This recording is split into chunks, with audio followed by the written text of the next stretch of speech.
Telephone. That's the telephone. Telephone. Telephone. Telephone. Yes. Cell phone. All right, thank you. Fire!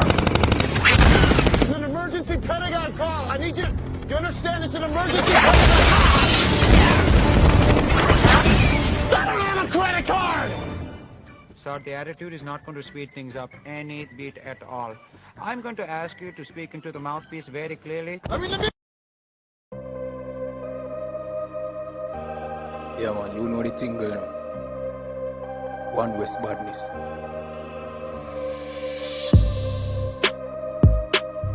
You know the thing there already. Yo, night attack. Gang Z. Black party chip. Long brass clip, belly full, one for shit. Fat brass midget, select car for shift. To blood clot, the tip, the pan shot, the clip. Me could hear we wave the ras clap, blicky. Mini care with tape reverse cartridges. Batman village, rank charges, become argue with. I saw me kill a them ball. Gun in a hand pan, each got them hole. The tall rifle we bring a 10-fold. Them blood class scope, ya looking at them soul.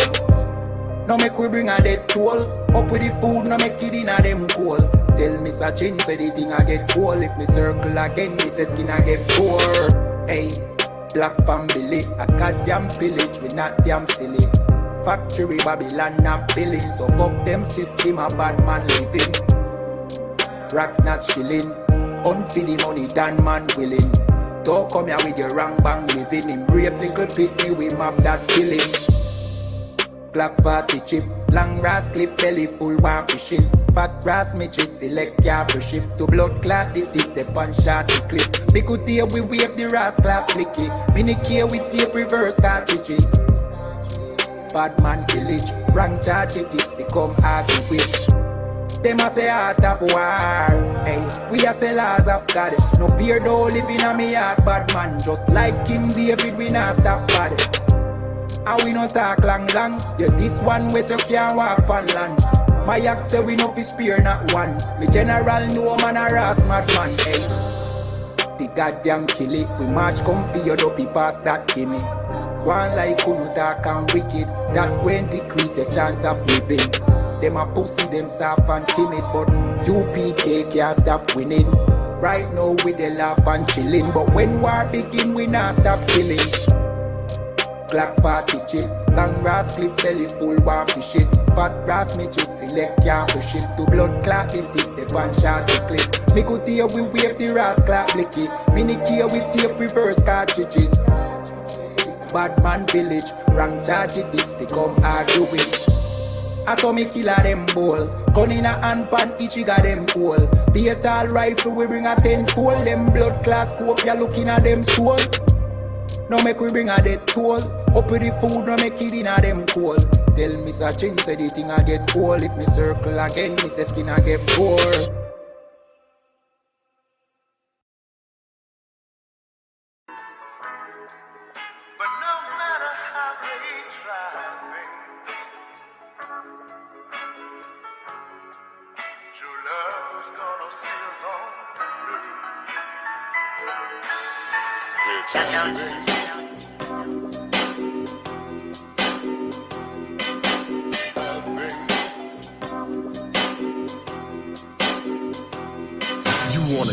Man, you better search you out, you a dinner. I like my women barefoot and pregnant cooking dinner. Not cause I'm a boss, but bitch because I am. And since I went up better, I'm with her till I be damn.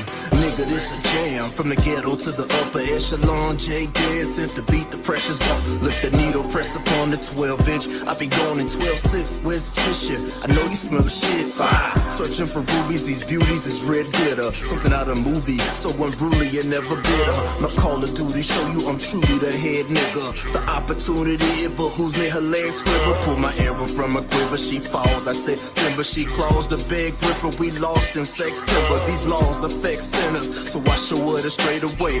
Govern the mind and the body, and I don't fade away. No back down, but I don't let emotions cloud my judgment. While we on the subject, when it's a war, you know I'm tugging. If I drag you through the mud, I still keep it 100. And no matter how it feels, I'm still your fucking husband. Sometimes she likes it, sometimes she don't.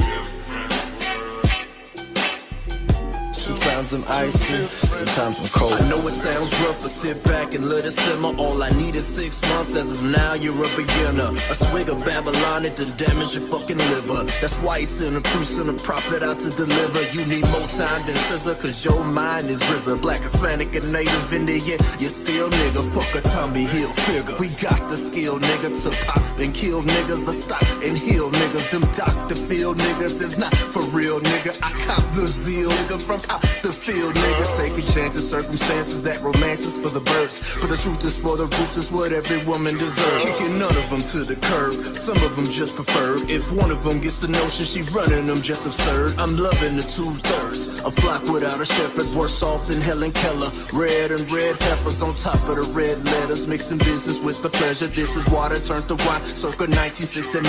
Left religios behind and tie that fire to your spine and put this burden in your mind. Your warrior, Princess Zion. Sometimes she likes it, sometimes she don't. Sometimes I'm icy, sometimes I'm just cold.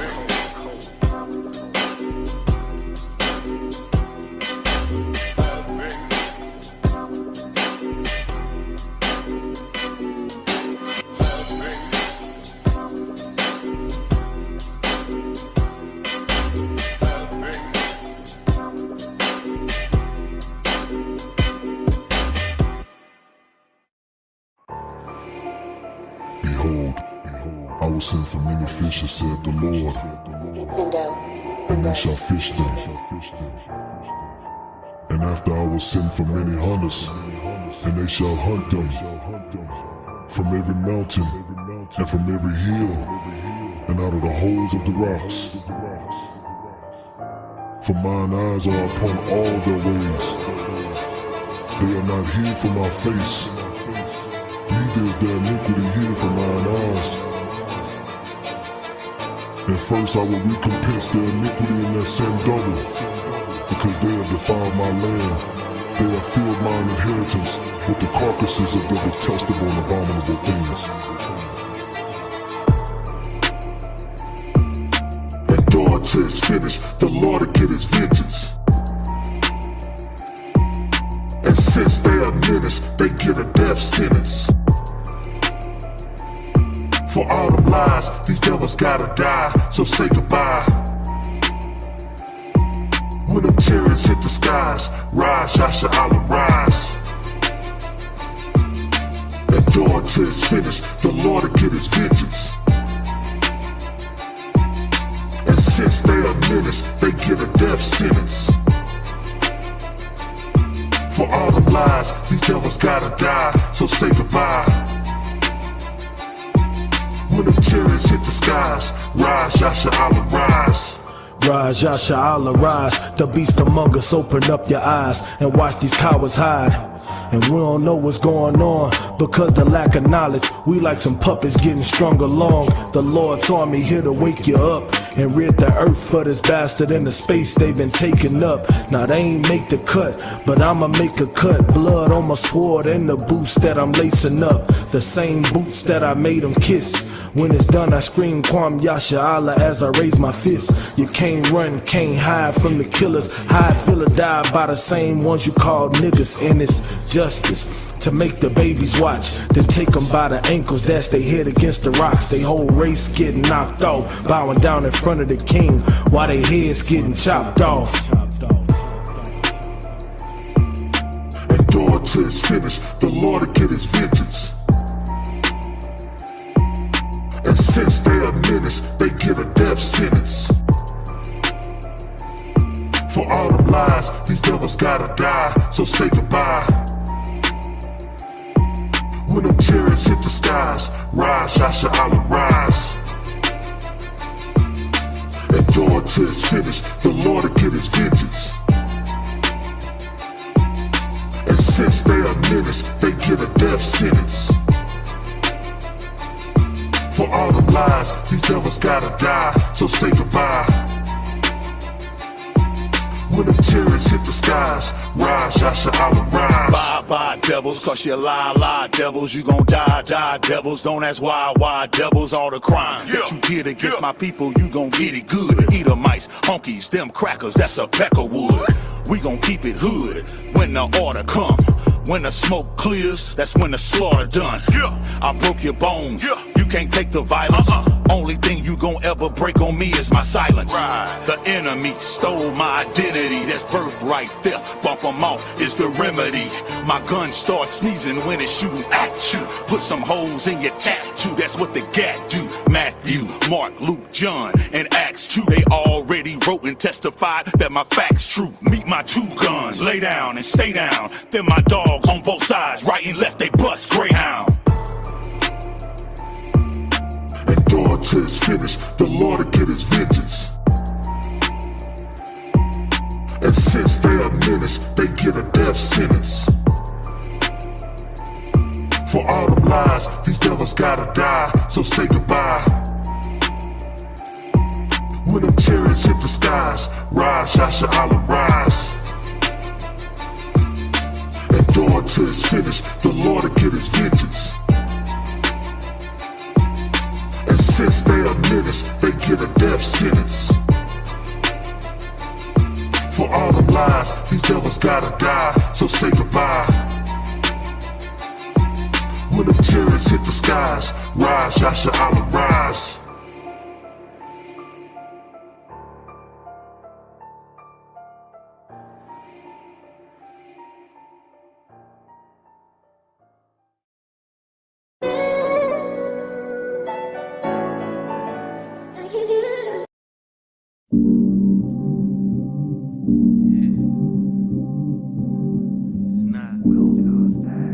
Yo, man, we everywhere, man.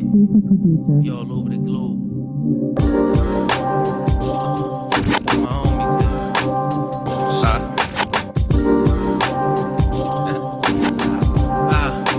homies here. With my homies, them niggas is right there. Every day you pair of black boots, sometimes you switch at the night airs. Niggas everywhere like broke glass or just like air. Me against the hottest that you know, this is sight there. How you the coolest motherfucker that's mad hot? Always stay in my groove, on the move like a laptop. Teacher schooling the youngest, you get shot by a black cop, white cop, Sasquatch, foot on your neck. Anything you set your hand to do, just do it the best. I told you I'm the illest lyricist, I prove it to death. If you ain't standing up for niggas, then you muted, you deaf. I got some niggas in the grave that could be using your breath. True, and that's a fact, it's not the 2 Chainz quote. Break a record, fucking track up like them Usain Bolt. Little rapping niggas, they garbage beat. Pardon me, it's the art in me, but they talking funny like Cardi B. Nah, well hella shit they ain't dropped yet. My homies worldwide like .org or .net. And we stay sharp and we smart, and that's cause we studious. We come with fire with mountain word to Vesuvius. Where my homie, covering all bases.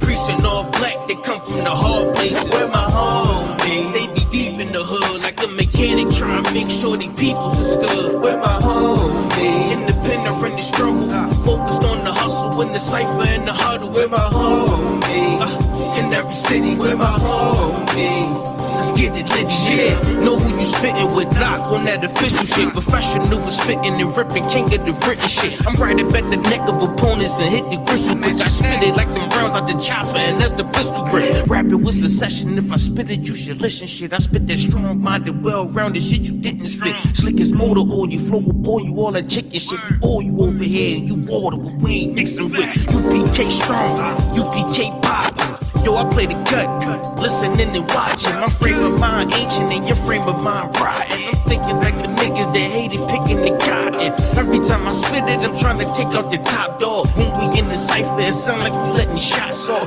But I hit the range cause my record clean and I'm not soft. But rapping what I do, eat the beat and drown it with hot sauce. Rapping so many years, niggas can't figure this nigga out of modern, they the fucking antithesis. Rapping disappeared, I'm just trying to make it clear. Everybody trying to get on like me or my man visitors. My presence when I'm rapping made them fucking ban Christian. Miss your presence when you rapping like a fucking ventriloquist. We run the world like Ferdinand Magellan. I say with my homies we melting like St. Helen. Where my homies. Allah Akbar, Barak. Ya Bashir, Ya Shabbat. Stand up. Y'all about to be outside, brother. Come, clap it up, pocket. Let's get it on. Uno momento. For sure, where are the mics? The mics up on the I'm ready to rock, Warriors. Please have a seat. Concert. Let's get it on. Of course, I'll take all of the questions. I got an echo, Asher, if you don't mind. You have an echo, sir? Yeah, I hear it in headquarters. Just try to mute headquarters for a second. Hold on Solid. 1 second. How about now? Can everyone hear me? Good to go. Most time, Christ. Tap it up one more time. Of course, I will answer all of your questions tonight. Also, we can go with Valentine's Day. I think Valentine's Day. 1 second. That might be me. The echo. We can go on Valentine's night. Valentine's Day. Yesterday. And if you sister might need help assisting the all of your lonely heart, we can go into that day. Some of you brothers might have trauma when you were, and you had mother's Valentine. You had VFD. It's a good idea for sisters to hear your story, to hear about how traumatic it is to be your mother on Valentine's Day. And of course, I can release his own Valentine's Day to show you that it comes from the customs of the heathens, and it does not promote love, but what it actually does is destroy love. Valentine's Day destroys love. I'll go into it tonight. You like, all right? Yeah, Counselor, there's an echo.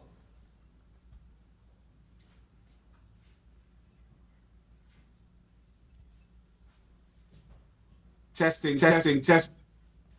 Can you if you could, can you try going off and then coming back in?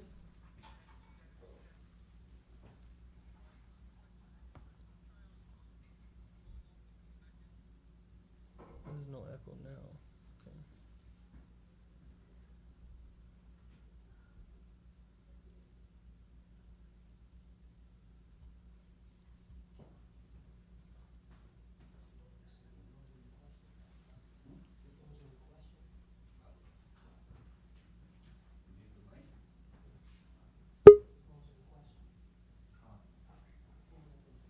Okay.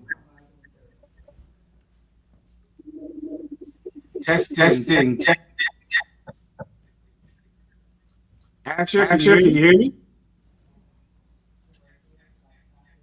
Counselor, I can hear you, but there is an echo coming from you. All right. Let me get one more time. Sorry.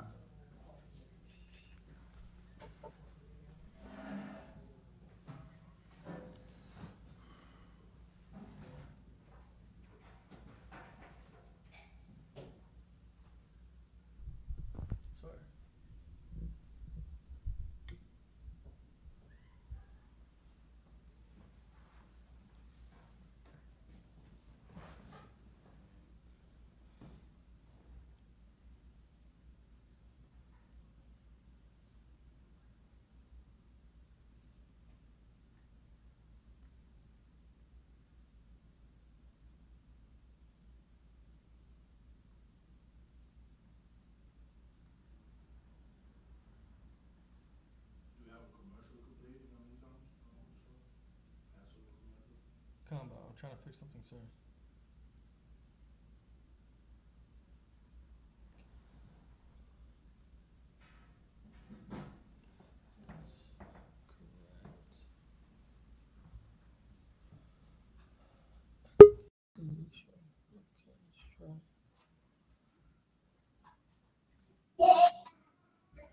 Okay, sir. Can you try Asher, how about now? Asher, Sir, can you hear me? I hear you fine. Can you hear me? I think it's going. Okay, sir. I adjusted some settings on my end too. I think I might have figured it out. How about now? Testing. Perfect. Most High in Christ, clap it up. So once again, just to make sure everyone heard what I said, but you want to say, just to make sure everyone heard what I said before, we'll go into Valentine's Day tonight if you need to. A lot of you sisters, you can discuss it. You can talk about the pull, the draw of Valentine's Day. You can talk about how your lonely soul calls out on Valentine's Day because of the tradition that this world has pushed on our women. We can also discuss, some of you brothers can explain to people what it was like to be your mother's Valentine, to have to be, when your mother is, of course, she's always single every Valentine's Day. Men come in and out of her life. But on Valentine's Day, of course, there's no one there. So you have to be your mother's Valentine. If you would like to discuss that, you can do that as well. We can go into that. Captain Tazariak sent me an excellent video with some LGBT person who was attempting to assault a black woman. And he, of course, thought he had a right to assault her because he was in a wig and high heels. We can go into that, and I'll trace all of that back to Valentine's Day. I'll trace all of that back to the customs of our oppressor and how we attach ourselves to his customs. And in doing so, we actually destroy love, man. Valentine's Day destroys love between men and women. Christmas destroys love between a parent and their child. And the philosophy of this world destroys the family, man. We'll go into that tonight if you need to, okay? Also, I'll answer all of your questions and solve all of your problems. Who's up? Khan, sir. I also wanted to let you know that I got some more videos where Transformers are assaulting women. That's excellent. We'll need those tonight. Let me do the anuncios, okay? Stand by. Mi nombre es General Mahayaman. Soy tu hermano y estos son los anuncios. Somos la Escuela Israelita de Conocimiento Práctico Universal. Comenzamos en 1 Oeste Calle 125, Harlem, Nueva York. Desde 1969, debajo del comando de el general Yahana Carnales. Esta es la verdad. Si tú eres latino, negro o indio nativo, tú eres Israel. El pueblo elegido, Dios. Tu madre y tu padre dicen que somos un culto y mantienen su iglesia sin culpa. Pero su iglesia tiene toda la culpa de lo que nos está pasando. With that, I'll take your questions.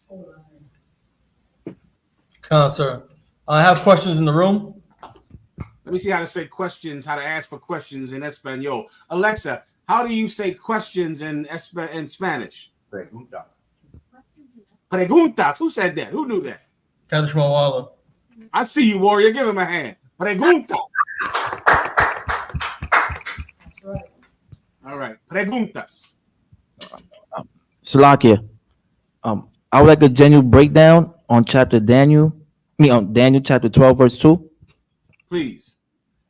And many of them that sleep in the dust of the earth shall awake, some to everlasting life, and some to shame and everlasting contempt. Okay, let's go 2 verses above it. I'll explain it. Go ahead. Verse 1. And at the time shall Michael stand up, the great prince which standeth for the children of thy people. Mm-hmm. And there shall be a time of trouble, such as never was since there was a nation, even to that same time. That time is speaking about Judgment Day, young warrior, Judgment Day. And that's why it's bringing up Micah Allah, because he's one of the major soldiers under Jesus Christ on Judgment Day, the angel Micah Allah. And he's coming back with the angels, brother. He's coming back with the angels to bring justice and judgment for what happened to the 12 tribes of Israel, the lost sheep of the house of Israel, blacks and Hispanics. On that day, slavery receives an answer. On that day, the Spanish conquistadors receive an answer. On that day, the conquerors of this world who thought that they could unalive God's people and have no punishment, on that day, they receive an answer. That's Judgment Day. You understand? Khan. Go ahead, And at that time, thy people shall be delivered. You get that, right? Come. You see how it said not all people, but it said thy people shall be delivered. What book are you reading from? Daniel chapter 12. The book of Daniel. That's the angel talking to Daniel. Because Daniel, of course, wanted to know when would the punishment of Israel be over? When would finally God find favor in Israel to deliver them from the punishment that we were made to serve in all of these captivities and slaveries that our people have been through for so long? The angel is saying on that day, that's when your people will be delivered. The people of Daniel. Daniel, of course, was an Israelite. Continue. And everyone that shall be found written in the book. And everyone that shall be found written in the book, meaning on judgment day, when the people that are written in the book of life, meaning they've done the good that needs to be done to receive the kingdom of heaven.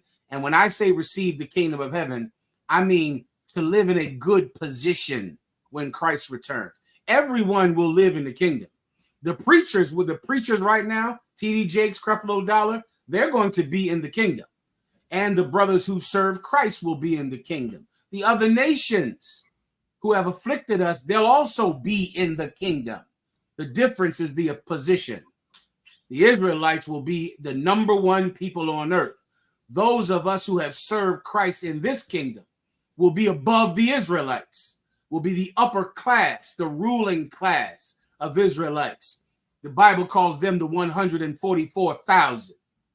Those of the brothers who stood stiffly for Christ here on the earth.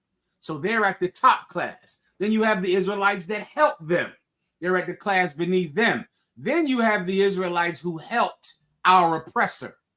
They're going to be low in the kingdom of heaven. They'll be at the bottom in the kingdom of heaven. These things are precepts I'm quoting. You understand? You want to prove, the proof you need the New Testament where it says they shall be least in the kingdom of heaven. That's the precept you need. That's going right into where your question is going, okay? They shall be least in the kingdom of heaven. That's in the New Testament. Keep going. Verse 2. And many of them that sleep in the dust of the earth shall awake. And many of them who are dead shall wake up. That's twofold. One, when Christ died, right before he was rose again, dead people got up out of the graves. That's in the New Testament. The temple ripped, the shroud of the temple, meaning the outer wall of the temple, ripped when Christ finally gave up the spirit. And people who were dead got up out the graves. That's going to happen when Christ returns. Dead people are going to get up out of the graves. Why? To illuminate the astonishment of the day. That the day is like, oh my God, look at what happened today. This is truly spiritual. This is not something that man could do. This is clearly from the Most High God to cause a miracle to happen. That's what happened when Christ returned. Also, it's manifold in this way. When Christ returns, the people who are gone are going to awaken to live a better life than when they died, to get their reward. I'll give you another precept. It's where Peter asked Christ, we have given up everything to follow you. What shall we receive? Jesus Christ said, you shall sit on 12 thrones, ruling the 12 tribes of the nation of Israel in the regeneration. In the regeneration, meaning when you come back, you're going to die.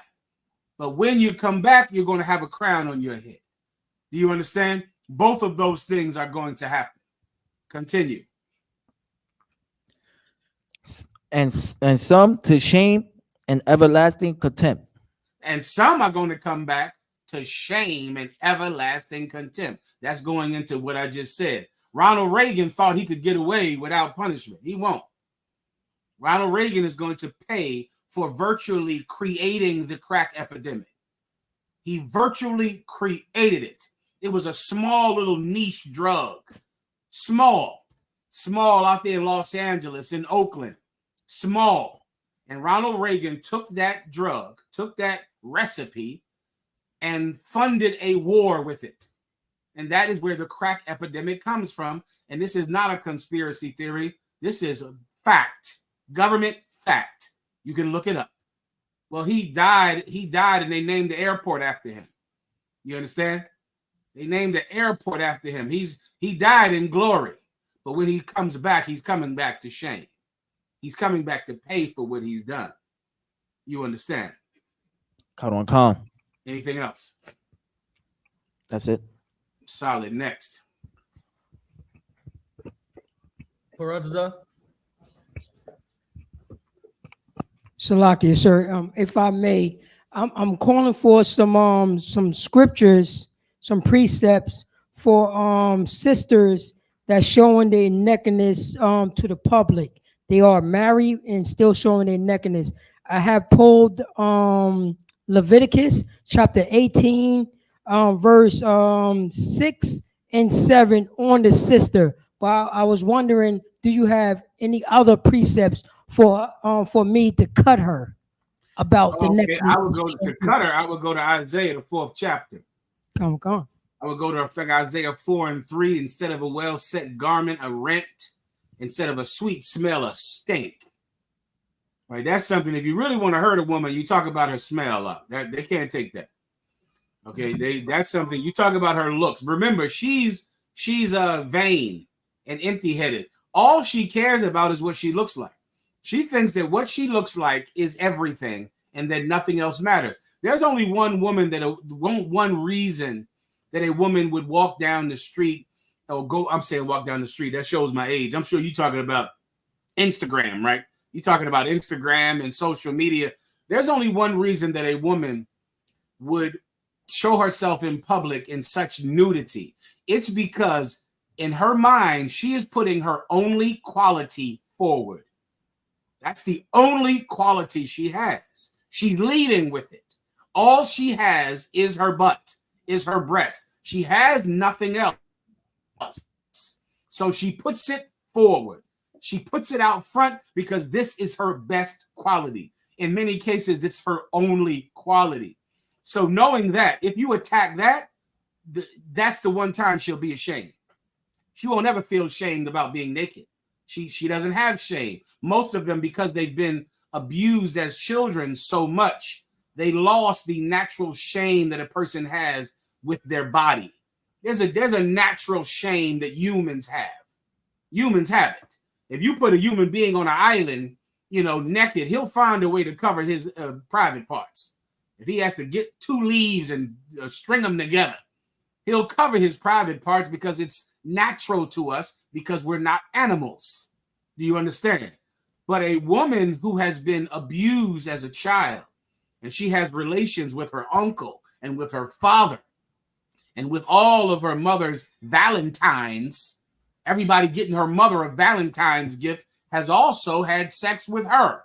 Well, before you know it, she becomes like an animal. She can walk around naked the way a dog walks around naked, or a cat can walk around naked. She loses shame. So that's the next precept I would go to, a shameless woman. I would go straight there after this. All right, so read the precept that I asked for in Isaiah quickly. Salaki, can you give me that precept in Isaiah? Isaiah 3:24.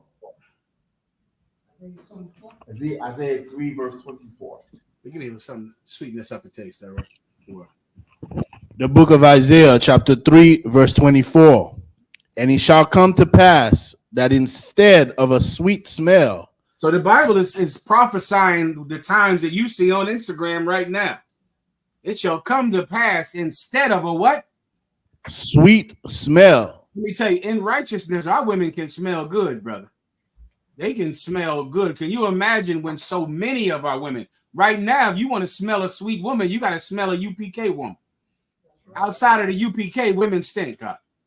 The smell is terrible. If she goes to open her mouth, her breath smells like condoms. That's what her breath smells like, condoms.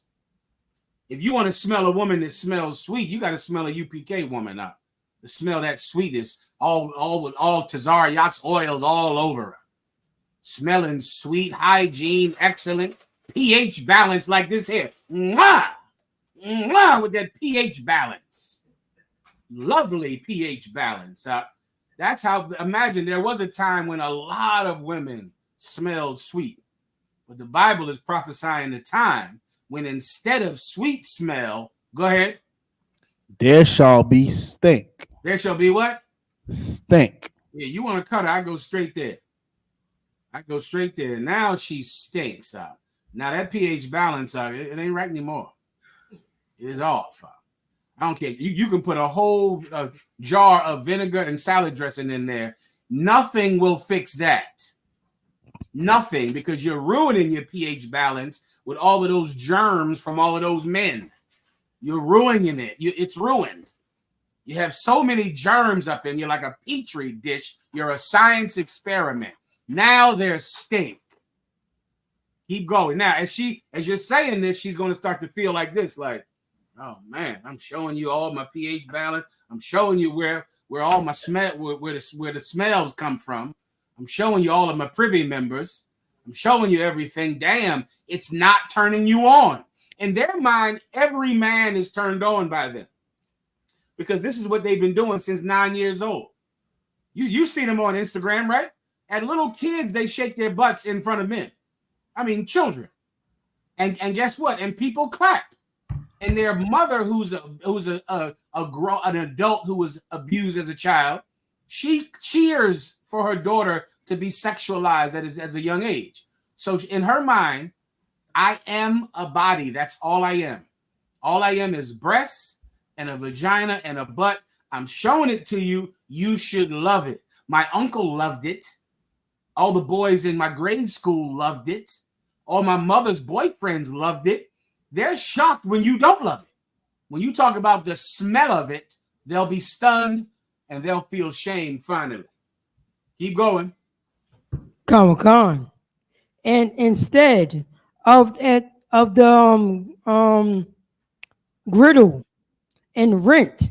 Instead of the girdle, you know what a girdle is? A girdle is that thing that I think sisters wear today. It used to be called a corset. You know, it's very old. It's that thing that cinches in a woman's midsection, right? A woman, I mean, in her righteousness, wears so much clothing. She has stuff under this and stuff over top of that. It's like a whole body armor thing they wear.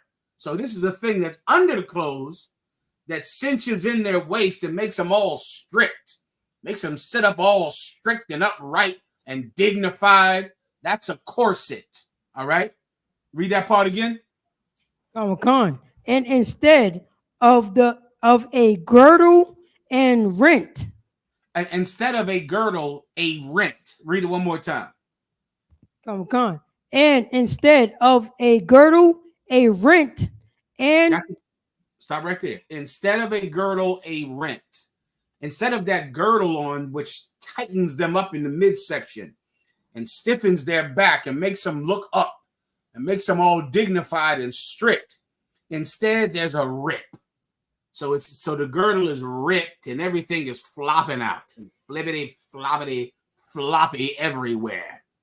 And you think everybody loves it, and all you're showing people is your C-section scar and your flaws.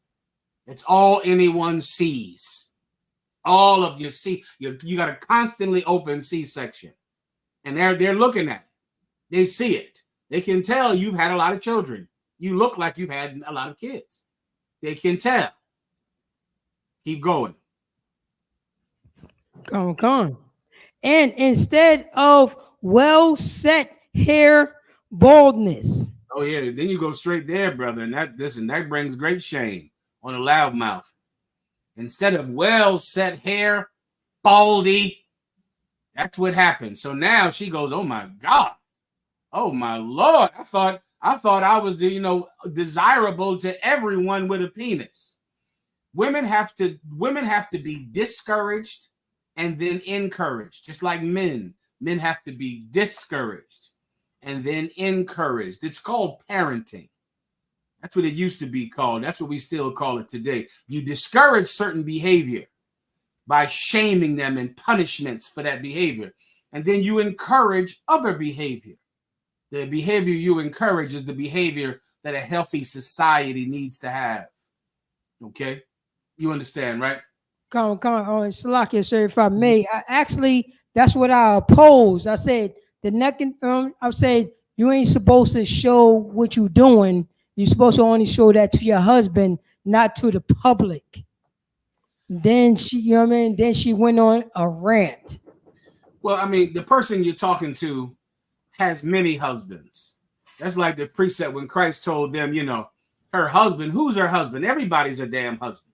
Like even that's a UPK concept. Like only show that to your man. Everybody's her man. Everybody. Every man she sees is a potential sexual partner. So even that she doesn't understand. Do you understand?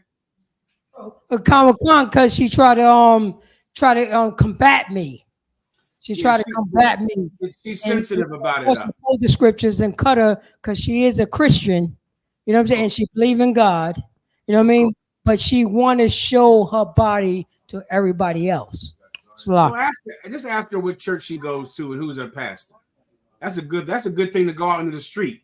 You go out in the street with a microphone, you see a woman dressed, you know, in a very inappropriate way. You say, "Shalom, sis, how you doing? Are you a Christian?" "Yes." "What church do you go to?"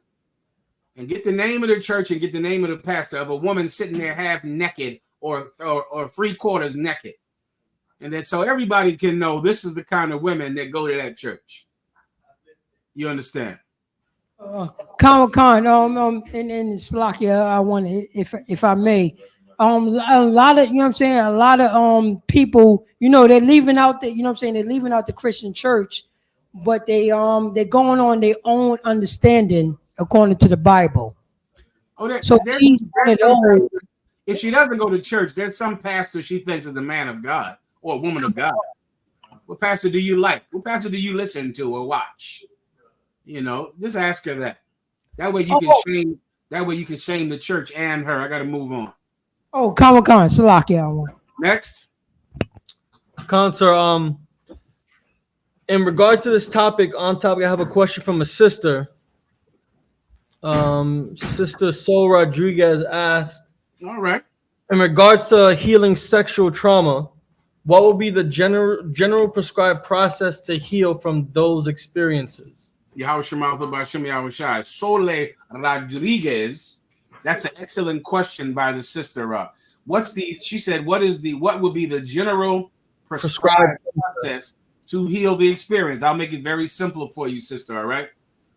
If you have had a terrible childhood, you need a new childhood. That's it. If you've had a terrible past, then you need a new future. You have to start over. That's the general prescribed process. Start over. Start over. So many people attempt to heal the wounds of the past. Those wounds never heal because every day something happens to reopen them. If you've been abused as a child, now you'll try to go forward in life and you'll try to put that behind you. But once again, you're going to see your abuser, you know, at Christmas dinner. You're going to see him at Thanksgiving. The mother who allowed you to be abused for some sick reason of her own illness, she's going to still continue to do the things that she was doing. Your life is too similar to the way it was before to close the wound up. Your life is the same. Here you are trying to put child abuse behind you. Some loud noise. Can you please make it stop?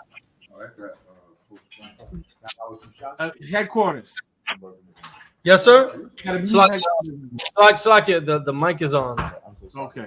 Okay, the mic is on. You can't do anything about that.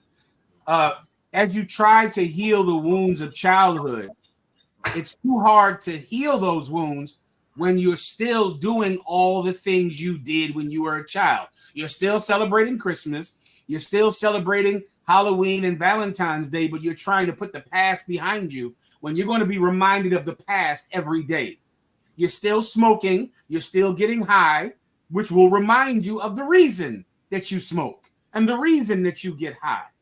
You're still out living a promiscuous life, having sex with strange men, but you're trying to forget the fact that there is one reason that you are so easily had by strange men, and that's the abuse you went through as a child. You have got to start over. Start over. You must be born again. So what do we do in the UPK? We start you off as brand new babies, right into the world.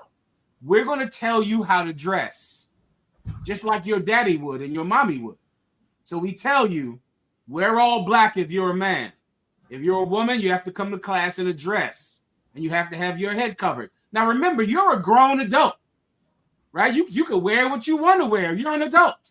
Not in here, you're not. You're starting over. Now you're a baby. Now we tell you what to wear. You're going to dress the way we tell you to dress, because that's what babies have to do. Babies have to dress the way they're told. We're going to tell you what to eat. But you're a grown-up. You can eat whatever you want. Not anymore. And here you're a baby. And now we'll tell you what to eat. You're going to eat this and you're going to eat that. You're going to stop eating that. You're going to do this and you're going to that. We're going to tell you what to do like you're a child.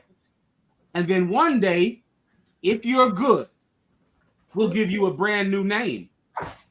We'll give you a new name because you're a new person. That's right. That new person gets a new name. And then we'll continue to teach you and train you to teach you. And then guess what? Eventually, you're going to want to have sex with a man. You'll find some boy you think is cute. That's what happens. And you know what you'll be told? You're not allowed to have boyfriends. You're not allowed to have sex with a boy. You better have that boy come talk to me first. Yeah. You're not allowed to do that. And then you'll say, but I'm a grown woman. I can have sex with whoever I want to have sex with. Not in here, you're not. You're not grown.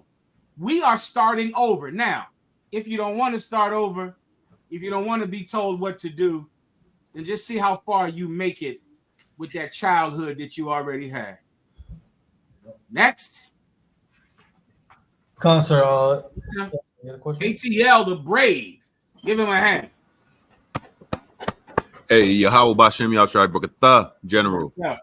I hope you Tawab, sir. Hey, Salagi, sir, if I may, can I get a general breakdown on Revelation 12 and 9, Baba Kusha? I'm dealing with a Christian, and she's I'm trying to get it solid to where I understand who the great, how it breaks down for the great dragon, the old serpent, the devil, Satan, and the angel, sir. All right, I'll make it brief, okay? Is that all right? Come with Khan, sir. The water. Go ahead and read it, please. Come with Khan, sir. This is the book of Revelation, chapter 12, verse 9. And the great dragon was cast out, that old serpent. So now remember, this is a vision that John is having, right? So he's describing the vision. So think of it like a dream. You're having a dream, you're seeing these things in a dream.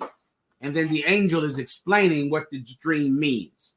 So in the dream, he's seeing this great dragon. A dragon is a serpent, a giant snake, a giant crocodile, a giant pterodactyl, right? That's what a serpent is. He sees this serpent be thrown out, be cast out, which is what the word cast means. Cast means thrown, all right? And the whole point is to show you that he's losing this war. He's being thrown out. Like imagine somebody getting bounced out of a club or bounced out of a bar. That's what's happening to this devil. He's getting cast out, thrown out. Keep going. Khan, called the devil and Satan. He's called the devil and Satan. It's not his name, but he's called the devil and he's called Satan. Why is he called Satan? Because he is the great deceiver, Diablo. He is the great liar. So he's called a liar. And he's called Satan. Why is he called Satan? Because his coming is after the work of Satan. That's in the book of Thessalonians. His coming is after the work of Satan. When he does something, you know Satan did it. When he comes in, when the police come into your neighborhood and arrest everyone except for the police who are committing crime. That's another thing always just stunned me about cops. Cops are so adamant to stop crime until there's a cop that commits crime. Then they close their eyes to that. If cops were so adamant about stopping crime, then they would stop police from committing crime. And if they actually did that, then they could do some good in the black community, in the Hispanic community. But instead, they're going to beat up your 13-year-old boy for wearing a hoodie, but they're going to do nothing when they watch one of their fellow police officers abuse a citizen without any rights at all. See, when you see the police come, you go, that's Satan. That ain't nothing but Satan. Here comes Satan. You know, because when he comes in, he's coming to do something evil, to do something wrong.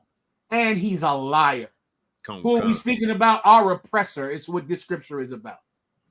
Our oppressor. He's a liar. He lied about Jesus Christ being white. He lied about who the Israelites are and who the Jews are. He lied about who you are. He lies about common history.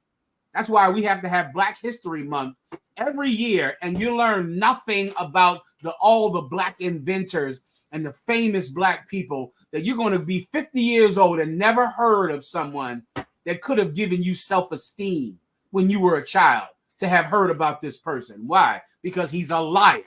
He's lying right now about the immigration problem in America.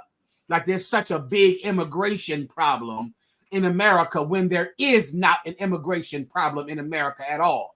There was an immigration problem when the Koreans and the Vietnamese went in and bought every building, every business in Black neighborhoods. That's when there was an immigration problem. When the so-called white man that wears a small hat went and owned and bought every building, every place you could live in Harlem, in Brooklyn, and then became slumlords who refused to fix anything and still charged you rent. That was an immigration problem. But of course, it wasn't a problem to them. Now, the only time you're allowed to be racist is against Hispanics. Right. Now, finally, Black people have never been allowed to be racist ever. Ever. We weren't allowed to be racist against the white people that owned our buildings and owned our homes. We weren't allowed to be racist against the Arabs that owned the gas stations and sell you drugs, sell you marijuana, and sell you blunts. We weren't allowed to be racist against the Arabs that own the gas stations, the Arabs that own the chicken places, the Chinese, Koreans, and Vietnamese that own everything. We weren't allowed to be racist. Now that Hispanics are coming into the Black community, now you're allowed to be racist against Hispanics. You're a liar. You're a liar. You're the devil. You're a devil and you're Satan. This is speaking about a man, a person. Our oppressor is who it's talking about. Go ahead. Come on, sir. Which deceiveth the whole world. You get that, don't you? Come on, sir. The entire planet Earth is being lied to by him. Listen, if you're Black and Hispanic, you're going to go to another country and they're going to treat you the way that white people tell them that you are. You go over to Korea and Japan, they're going to look at you and think you're going to shoot them, think you're some criminal, because the white man exports a lie about Blacks and Latinos to other countries, to the Japanese and to the Chinese. And the Japanese and Chinese think that we're all gangsters and we're all thieves and we're all drug addicts. And so then the Japanese and the Chinese hate us because even they believe the lie that our oppressor says about Blacks and Latinos. He exports lies all over the planet, gives you a bad reputation with every country on the planet Earth. He's the devil. He's a liar and he's Satan. Keep going. Come on. He was cast out into the earth. He was what? Cast out into the earth. What is that speaking about when he was cast out into the earth? That's speaking about Cain. Cain, who was cast out into the earth. The spirit of Cain is in our oppressor. The spirit of Cain, which was the first recorded unaliver on the planet Earth. And then what happened next? Then Esau came into the planet and wanted to unalive his brother. And then Esau had children. And those children were cut out of the same cloth as their father. They were just like him. You understand, right? Come on, sir. Keep going. Come on. And his angels were cast out with him. And his what? And his angels were cast out with him. Who are the angels of this dragon? That's in the New Testament. The servants, the messengers. That's talking about Black and Latino preachers who are his angels. And the lake of fire is where they're going to reside. The lake of fire. The Bible says the lake of fire is prepared for the devil and his angels. The word angel means messengers. Messengers. So you have our oppressor who's a liar and an animal and a beast and a snake. But your preacher works for him. Your preacher is his messenger. The devil's lies would never work unless they came out of a black mouth. You understand, Atlanta? Come on, sir. Yeah, there are so many black mouths, black faces that white lies come out of. So you're going to hear a white lie coming out of a black mouth. You're going to hear a white lie coming out of a Hispanic mouth. And that's what gives the lie gravity. It's what makes the lie believable. Because your black preacher is going to say it. Your black preacher told you Jesus was white. That's what he said. He said it. So when he says it, you go, well, damn, he's one of us. He's black. You trust that black face. You trust that Hispanic face. He's just giving you a white lie. Well, guess what? He's going to get bounced out of this club. He's getting bounced. He's getting him and his devil, him and his master are both getting bounced together. And they're getting thrown right into the lake of fire. Anything else?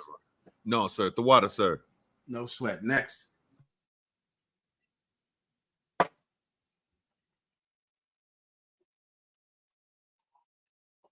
Get a brother a hand. I see his question. I'll read it at you.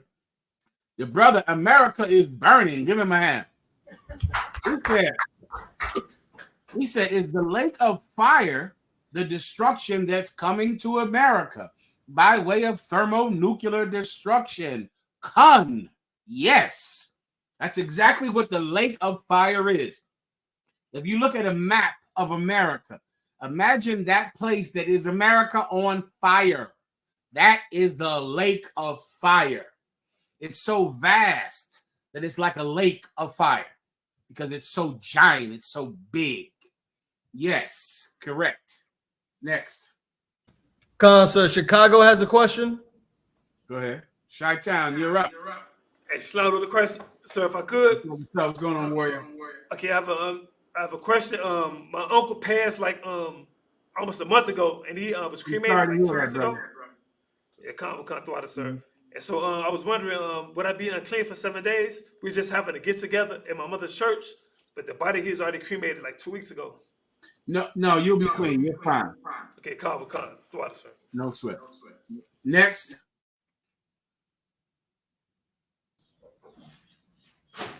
Sir. Next question I have is from I'll read it. I got it for you. I'll read it for you, Warrior. I can see it because I'm here. Officer Nawanya Allah, can I get a breakdown on what does honor thy mother and father mean? And can I get some scriptures on it? No problem. You, of course, know the precept where it says honor thy mother and father. To understand it, you need the precept in Ecclesiasticus. If you can't find that, Amakim, just let me know. But it's in Ecclesiasticus, the 20-something chapter. Honor thy mother, and you need it in the New Testament as well. For time's sake, I'm going to just break it down for you while the brothers are finding the precept. Honor thy mother and father. The Christian church teaches it like you tell a 5-year-old boy to honor thy mother and father, a 5-year-old girl. When you're a child, you don't have a choice. You have to obey your parents because they're bigger than you and you eat and survive based on them. This is not talking about a child because a child has to do what you tell them or else you'll beat them or you won't give them food. This is not talking to a child. This is talking to an adult. It's telling an adult you have to honor thy mother and father. That's step one.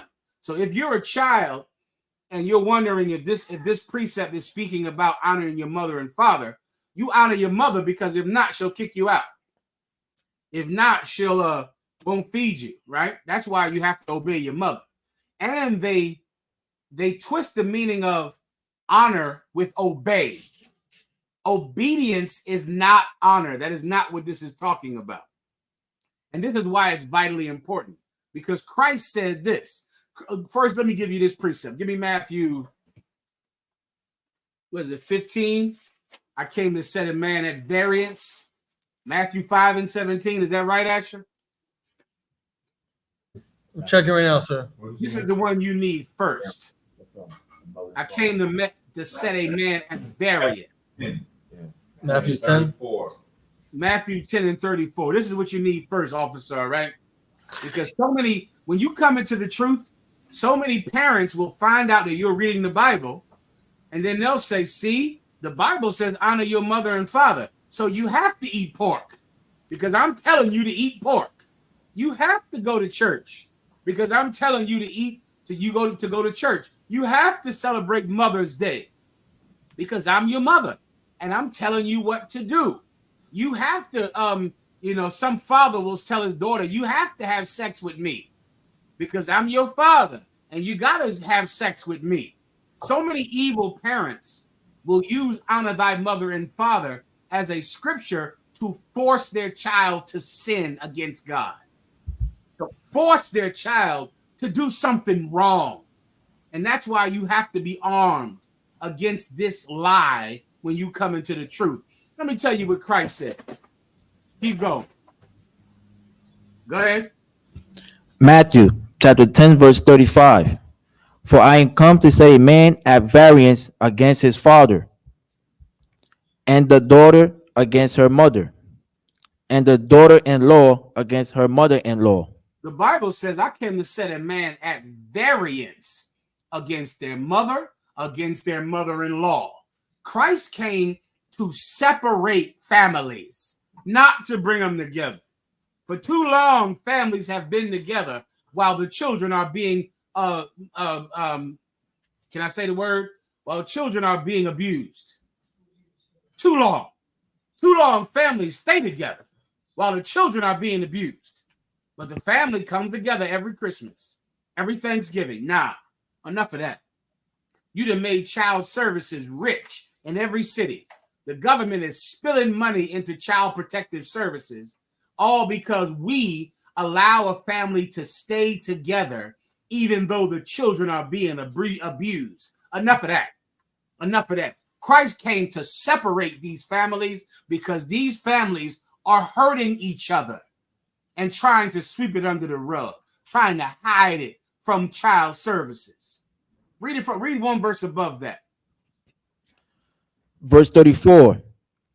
Think not that I come to send peace on earth. I came not to send peace, but a sword. Don't think that Christ came to send peace on earth. He didn't. He came not to send peace, but a sword. He came to cut that family in two, to split it up. Why? Because you're abusing the children. You're abusing them. And the children can't say anything about it because you tell them, I'm your mother. Do what I tell you to do. Don't tell anybody about what happens in this house. I'm your mother. Oh, do what I tell you to do. I'm your father. Get naked and let me see you naked. Let me touch you naked. I'm your father. You have to get naked because I'm your father. No, we're going to split up some families in here. We're going to split them up, cut them up in pieces.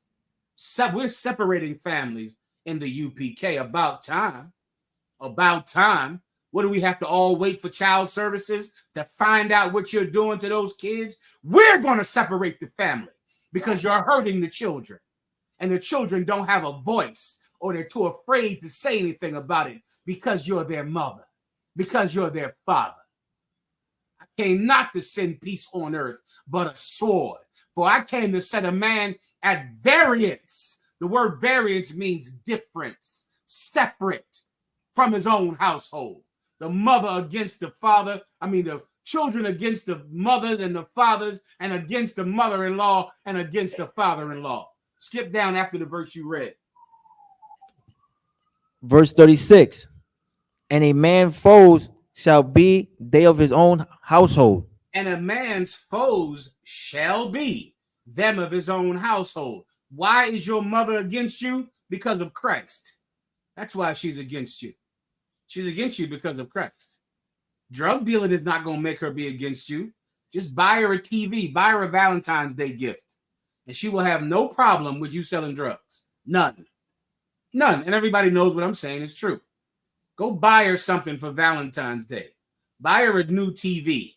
She'll be fine with you selling drugs. She won't care at all what you do if it profits her in some way. But when you come into the truth and you read the Bible and you give up sin, that's when your mother is mad. So now we know that this precept, the precept about honor thy mother and father, cannot be saying obey your mother and father even when they're wrong, because Jesus Christ just said he came to separate families and not to bring peace to families.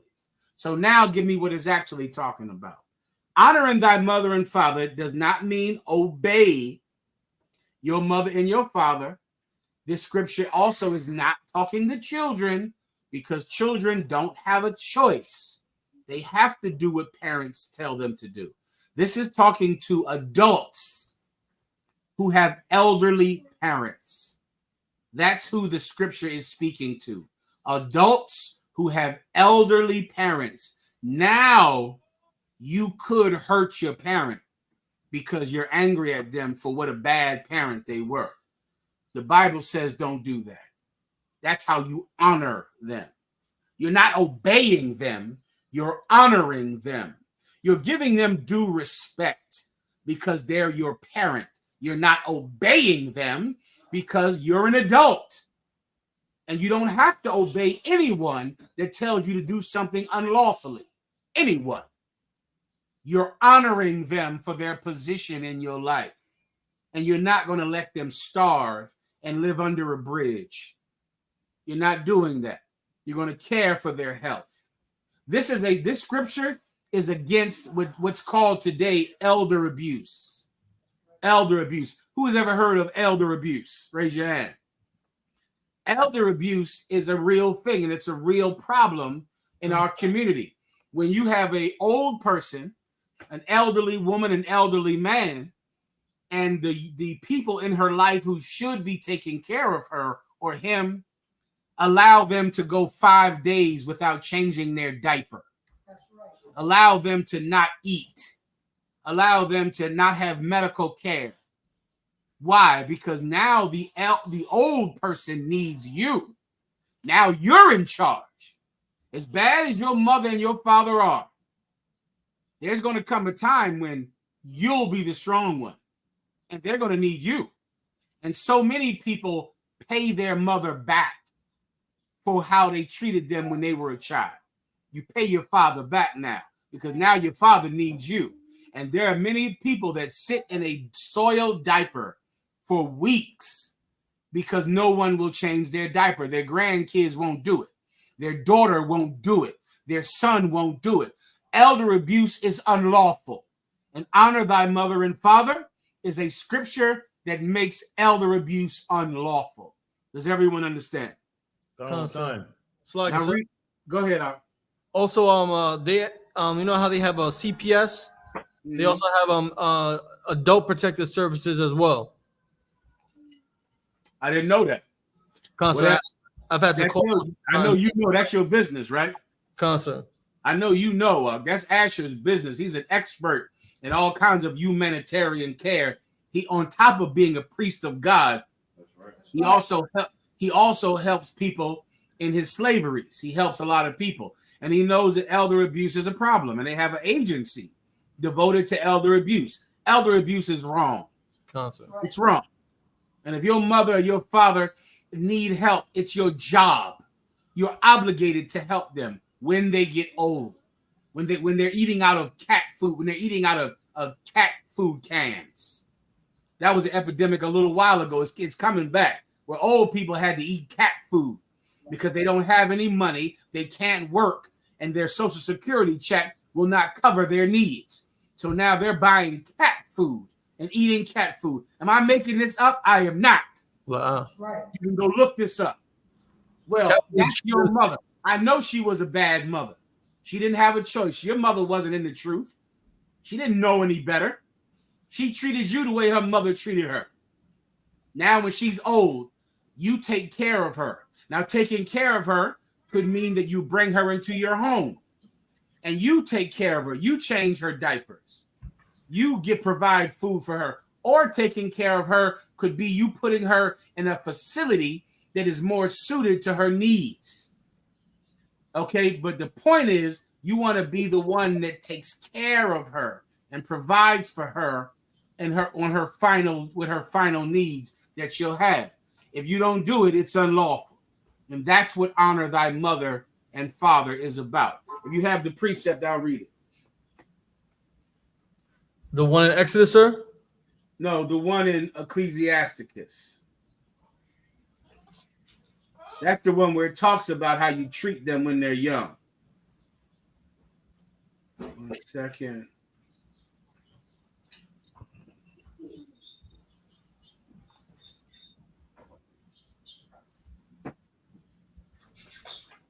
Does anyone know what I'm talking about? It's right where it says, honor thy mother and father. And then it tells you how go ahead.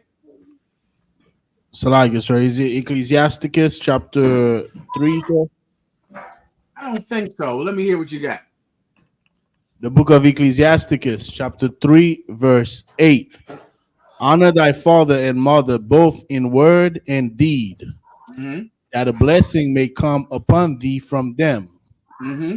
For the blessing of the father establish the houses of children, but the curse of the mother rooted out foundations. Keep going. I jump to verse 12. My son, help thy father in his age. That's what you need. That's the precept. Tell him where it is, Levi. Ecclesiasticus chapter 3, verse 12. That's your precept, warrior. Ecclesiasticus 3 and 12. It explains how you honor them. Right? So if your mother or your father is telling you, you have to honor me, which means you have to go to church with me and you have to eat pork. So many over the years, you don't know how many people have told me, I eat chitlins because my grandmama ate chitlins. I eat pork because my family ate pork. So are you telling me that your obligation as a child is to continue every mistake that your parents did? Every mistake your parents made. Well, I know that's stupid because if your parents never went to college, what do you say? I can't go to college because my daddy never went to college. I've never heard that before. I've never heard anybody say, well, my grandmother didn't have a high school diploma, so I cannot get a high school diploma. But every time when it comes to eating pork or eating shrimp or becoming a Christian, you have to do the same thing your grandmama did. The same thing your grandfather did. So then why should you go to college then? Your grandmother didn't go to college. Why are you going to college? You should drop out of college. You should drop out of school just like your granddaddy did. You should drop out of high school. I'm sorry. No, you're right. You should drop out of high school. You can't be the first person in your family to go to college. That's wrong. Your grandmama didn't go to college, but yet you're trying to go to college. Oh, you're trying to be better than your grandparents. Oh, is that right? Well, that's why you should not go to church. You should not go to church so you can be better than your grandparents. You should not eat pork throughout it so you can be better than your grandparents. You should not celebrate Valentine's Day so you can be better than your grandparents, just like you should go to college because your grandparents didn't go to college. Why do I have to break this down? This should be as simple as the sun is hot. Honoring thy mother and father is talking about, one more time, Levi, read it again. Ecclesiasticus 3 and 12. My son, help thy father in his age. I know that father of yours, he wasn't even around. He ain't give a damn about you. He ain't think about you. Now, look at him now, living under a bridge. I understand. And a lot of you, especially you Christians, you let him live under that bridge. You leave him right there where he's at. You laugh at him and talk bad about him. You're a sinner. You're a sinner. And in that way, you're just like your father. Both of you are sinners. He didn't see you when you were a child and you neglected him and abused him when he became elderly. You're just like your father now. But if you want to be better than your father, you find a way to put your father in some type of facility or take him into your home if you can, or find a way to get him up on his feet to get him provided for. He ain't gonna live but for another few years any damn way, you evil bastard. Let him go live somewhere where he can have some dignity, where he can have some what? Blow my mind. Where he can have some what? Honor. Honor. Thank you, Levi, for what? Anything else? Read that. Is it more? Is it more there, Levi? Help thy father in his age, and grieve him not as long as he liveth. Honor your father in his age. He's old now. What do you want to do? Make him pay because he wasn't around, didn't stay with your mom? Now it's time to make him pay, huh? Now it's time. I see a ton of you baby ass niggas. Some of you are a bunch of babies. I see you on the internet. You see them, Levi? They sitting there. This nigga 35 years old. He go to old man and go, where were you at? You wasn't around. Where were you? Nigga, you're 35 years old. You still harboring a grudge over me? I was gone because your mother was a bitch. Now, how many women have you left? You sitting there, you ain't never come play catch with me. The nigga 35 years old. You ain't never come play catch with me. Get over it. Get over what your father didn't do. Get over it, man. You still doing that? I see you on the internet. You said meet your father. Your father come and say, hey, son, how you doing? Don't talk to me. Don't call me, son. You ain't never teach me to ride a bike. Nigga, I was out having sex with women and getting away from your evil mom. That's what I was doing. Now, what are you doing? What are you doing? Get over it. Eventually, you got to get over the mistakes of your parent, or else you're going to become someone that abuses the elderly. Come on, New York. You want to say something? Yeah, so Salakia, sir. You are right about that, because that's what I tell my nieces and nephews to, you know what I'm saying, to get over it and talk to, you know what I'm saying, talk to their pops, you know what I'm saying, their mothers about the situation that they was in the past. You know what I mean? To teach them how to forgive them. But okay, let me stop you up. That's true, and that's a good thing. But that is not what I'm talking about.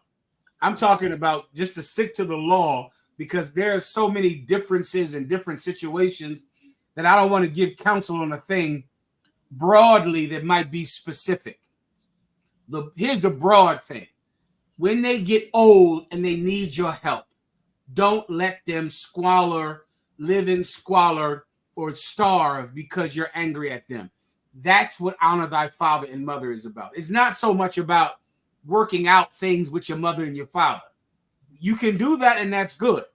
But what I'm talking about is your mother is poor and is eating cat food and can't get to the doctor. Take your mother to the doctor. Put them in a facility. Put them in a facility if you can. Take them into your own home if you can.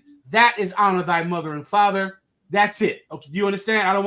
I'm not making it broader than that, because that's what the law is talking about. You get my point? Oh, Khan, no, that's exactly what I was talking about. That's exactly what I was talking about, sir. No problem. Go ahead, Levi. If I may, sir, I have a precept out of one. Please. Mark chapter 7, verse 10. Mm-hmm. For Moses said, honor thy father and thy mother, and whoso curseth father or mother, let him die the death. There you go. Cursing your father and mother means to do an evil thing to your father and mother. Children cannot do an evil thing to their father and their mother because you are bigger than your children. You can curse your children. You can beat them, but they can't beat you because you're bigger. But there will come a time when you can beat your father. You could beat your mother. You could knock them down and beat them. And people do that. People absolutely physically abuse the elderly because the elderly can't fight back. That is a sin, and that will make you lose your damn life. Right. Everyone understands? 2 more verses, sir. If you need to. But ye say, if verse 11, but ye say, if a man shall say to his father or mother, it is korban, that it is to say a gift, by whatsoever thy might is be profited by me, he shall be free. Verse 12. Let me explain that quickly, all right? There are so many people that in times past, they would abuse their elderly parents and they would say it's good for them. It's a gift. It's what they deserve. It's what they need. Let me give you the flip side. That'll make it easier for you to understand. Child abuse. You get a child and you make them strip butt naked and you put them in a bathtub and you beat them with an extension cord. Now, when someone asks you, why would you do something like that to that child? What will the parent say? Who can give me the answer? This is what they need. This is good for them. This is what they need. That's what I should do. That's what they get. So many people abuse a child and then say, that's what they get. That's good for that child. That's what he needs. Well, there'll come a time when now you're 35 and your father is 70. He's 80. Your mother is 70. And then you sit there and you push your mother down. You smack her in the face. You don't change her diaper. You don't give her food. And when someone asks, well, why would you do that to your mother? You know what you'll say? This is a gift by whatsoever it might profit me. This is good for them. My mother needs this because my mother talked too much. She says evil things. And these old people, they'll curse you out like a goddamn dog, you know, when they get old. When these old people get old, Lord have mercy, will they curse you out? They will curse you out and call you names and say terrible things to you. And then before you know it, you knock their ass right down the steps. You take that wheelchair and push it to the top of the steps and let them take a long trip down the bottom of them steps. And they'll lay there screaming and you'll just walk right over them and you'll say, that's what's good for you. That's what you get. That's what profits you. That's what's good for me to do that to you. That's a sin, and you should lose your life for doing something like that. You understand? Levi, can I move on or not? Last verse, sir, to bring it home. Go ahead. And ye suffer him no more to do out for his mother or his father or his mother. And you say that word, you suffer him what? Ye suffer him no more to do out for his father or mother. And so the minute he says that, then you don't require him to take care of his mother or father. You say, well, he said it's good for his father. His father was a bad father, so his father really should eat out of a trash can, and his father should eat cat food. You don't require him to be a good son to an elderly parent. In the UPK, you're not allowed to abuse children. You're not allowed to abuse women. You're not allowed to abuse men. And you're not allowed to abuse the elderly. The UPK is against all abuse. Right. All of it. If you're doing things like that, I'm going to find you. I'm going to look for you. I'm going to hear about you. Your wife is going to call me. If you're tying your wife to a radiator, beating your wife, or making your wife lay flat down on a bed so you can beat her with a belt, I'm going to find out about it. And I'm going to find a way to kick you out of the school. I'm going to do it. If I find out that you're a woman and you're punching your husband in the face and throwing bottles at your husband, and your husband doesn't want to hit you back because you're a woman, I'm going to find a way to kick you out the school because you're abusing that brother. If I find out that you're abusing children, you don't have to worry about child services. Child services does not have the kind of power over you that I have. They don't have the authority that I have. And I'll find a way to know exactly what your child is doing. I will find out and I will kick you out of this school. And I also will turn you into child services. I'll call them and tell them that you're abusing your child so that your child can be taken from you. And then I will tell you that I'll do it. I'll come on this class and tell everyone that I did it. I've done it before. Haven't I, Captain Tazaryak? I've done this. I've done this before. It's my pleasure to do it. You know what I learned under Commanding General Yohana? Something that you've never learned.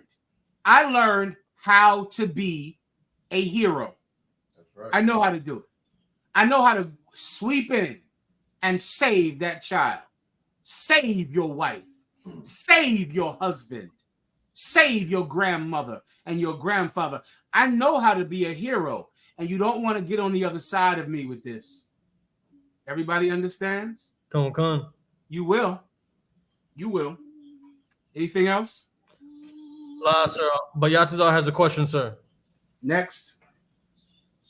If I may, I would like a general breakdown of 2 Kings chapter 13, verse 20 and 21. Say it one more time, please, Jason. The book of 2 Kings chapter 13, verse 20. And Elisha died, and they buried him. And the bands of the Moabites invaded the land at the coming in of the year. Verse 21.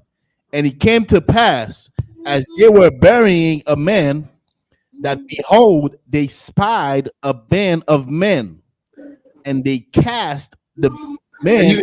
You gotta catch me up with this. What's the question about? Just a general breakdown, sir, of verse 20 and 21. Verse 21 really is where you gotta give me some context. I have to read it myself. I'm not catching it. Can you just tell me the context of this? This is after Elisha had passed away, sir. Mm-hmm. And it's something that happened here with the bones and the reviving. I wanted a breakdown of exactly. Okay, read it one more. Get to the point of it real fast. I'm missing something. I can't catch it. Go ahead. Verse 21. And it came to pass, as they were burying a man, that behold, they spied a band of men, and they cast the men into the sepulchre of Elisha. Okay. And when the man was let down and touched the bones of Elisha, he revived and stood up on his feet. Mm-hmm. But that's where the question is at, sir. Okay, your question. Okay, read it one more time. Verse 21. And it came to pass, as they were burying a man, behold, they spied a band of men, and they cast the man into the sepulchre of Elisha.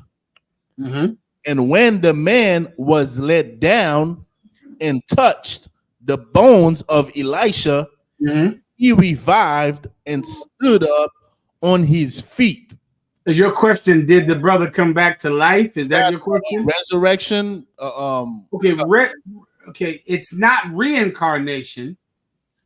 You might have to get the definition of resurrection. Resurrection could be exact because it just means he came back to life. This is not the first time it happened. It also happened with Elijah. Are you familiar with that story? When there was a boy, when Elijah went into a widow's house who had a son, and it was during the time of famine in Israel where everyone was starving. And Elijah convinced this woman to share the last bit of grain that she had, cornmeal that she had with him, even though she only had enough for her and her son. And her plans was to eat this cornmeal and then to die.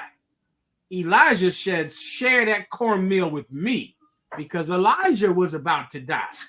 And Elijah convinced this woman to share the last bit of food she had for her and her son before they died, to give it to him. The woman, in her great faith, in her amazing faith, she did it. And guess what happened? Her son died. Her son dropped dead of starvation. And when it happened, Elijah said, Lord, do not let this happen. This woman has given me her last food. She had faith, Lord. Don't do this to her. So Elijah laid his body on her son. And then he pled with the Most High. Please, Lord, don't take this woman's son, because this woman has had great faith and has given me of her substance. He laid his body on her son again. And he pleaded with the Lord, please don't take this woman's son, because the little bit that she has given it to thy prophet. He laid his body on her again. After the third time, the boy came back to life, which is why in the Israelite school of UPK, we pray 3 times. That's where the tradition comes from, of saying your name, Mahayaman, Mahayaman, Mahayaman. We do it 3 times in remembrance of the great faith that this woman had for a prophet of God. We remember that woman. And that's why we say, when we pray for someone, we say it 3 times. So that happened with Elijah, and it happened again. This man touched his bones, and he was resurrected. He came back to life. If that's your question, that's your answer. All right. Cut out of what count, sir? Slug it, sir. Go ahead. And resurrection would be a word that we can use. Is just rising from the dead. It's not reincarnation. Good enough. You can use it. Go ahead. Sir, just a time check, sir. It's 8:40. Oh shit! You gotta go into the topic. That's up to you, sir. We Cap. We have until what? 9:20. We have until 9:30, sir. So if you want to answer some more questions, we can. Do we have more questions? Yes, sir. All right, let's get it. I want to get to that Valentine's Day. How hard was Valentine's Day this year? I didn't feel the demon of Valentine's Day this year. Did y'all feel it? La. It was not strong this year. Some holidays, that Christmas was strong this year. That New Year's Eve, I think, was strong. Valentine's Day was not strong this year, which must mean that there is loneliness that has run amok among Israel. These women are lonely. Lonely women in the world. Come on, type in and ask a question. Type in if you're a woman who is in the world, who is not in the UPK, and you are desperately lonely. You have to explain it to people. Talk about it. This is a safe place. This is a safe space for you to discuss your loneliness. Tell everyone about your loneliness. Tell everyone what it's like to be so goddamn lonely. Do you regret leaving those men? Do you regret it? Do you think, damn, maybe that was a mistake to cheat on him? Maybe I shouldn't have done that. This is a safe space for you to have a fake name, type up on the screen, and tell everyone about your loneliness for Valentine's Day. Let me do the history of Valentine's Day. Asher, do you have that?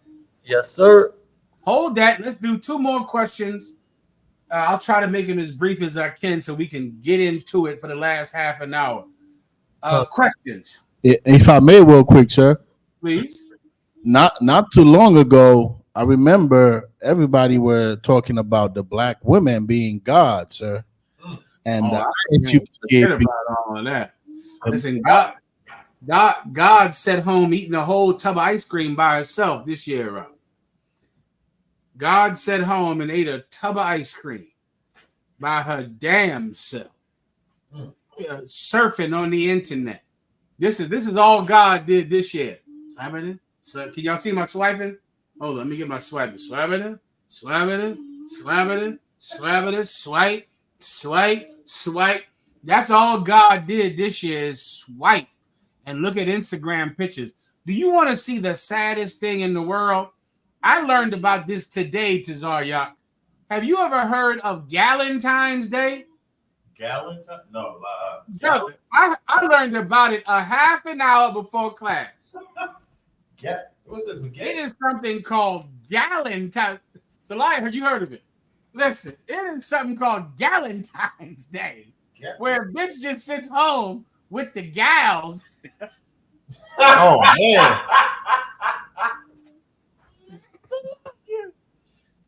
It's some type of holiday. Okay, they just said, listen, we ain't gonna have no man. We don't have men. So they have a gal, like a girl, gals, a Valentine's Day where they just sit around and I guess just get drunk. That's all I can think that they do. They just sit around and get drunk with their girlfriends. You know what it's like? It reminds me of, remember that scene in that movie, Waiting to Exhale? when all them broads just sat around drinking wine, talking about how they ain't have a man. Yeah. Who knows? Look up that movie for Valentine's Day. Look up that scene in Waiting to Exhale with Whitney Houston and Angela Bassett. They can't find a man. If they put an APB out on a nigga, they couldn't find him. If they sent a bounty hunter to find a nigga, they could not find one. And it's a movie called Waiting to Exhale. Young brothers, Zadok, you never heard of Waiting to Exhale, have you, Zadok? Zadok don't know what in the hell I'm talking about. There's a movie called Waiting to Exhale, and I guess it's the same premise. Like, we don't have any man, we can't keep any man. We don't even understand why we can't keep a man. Maybe it's because we burned the house down. Like maybe, and Waiting to Exhale, the bitch burned down the man's house.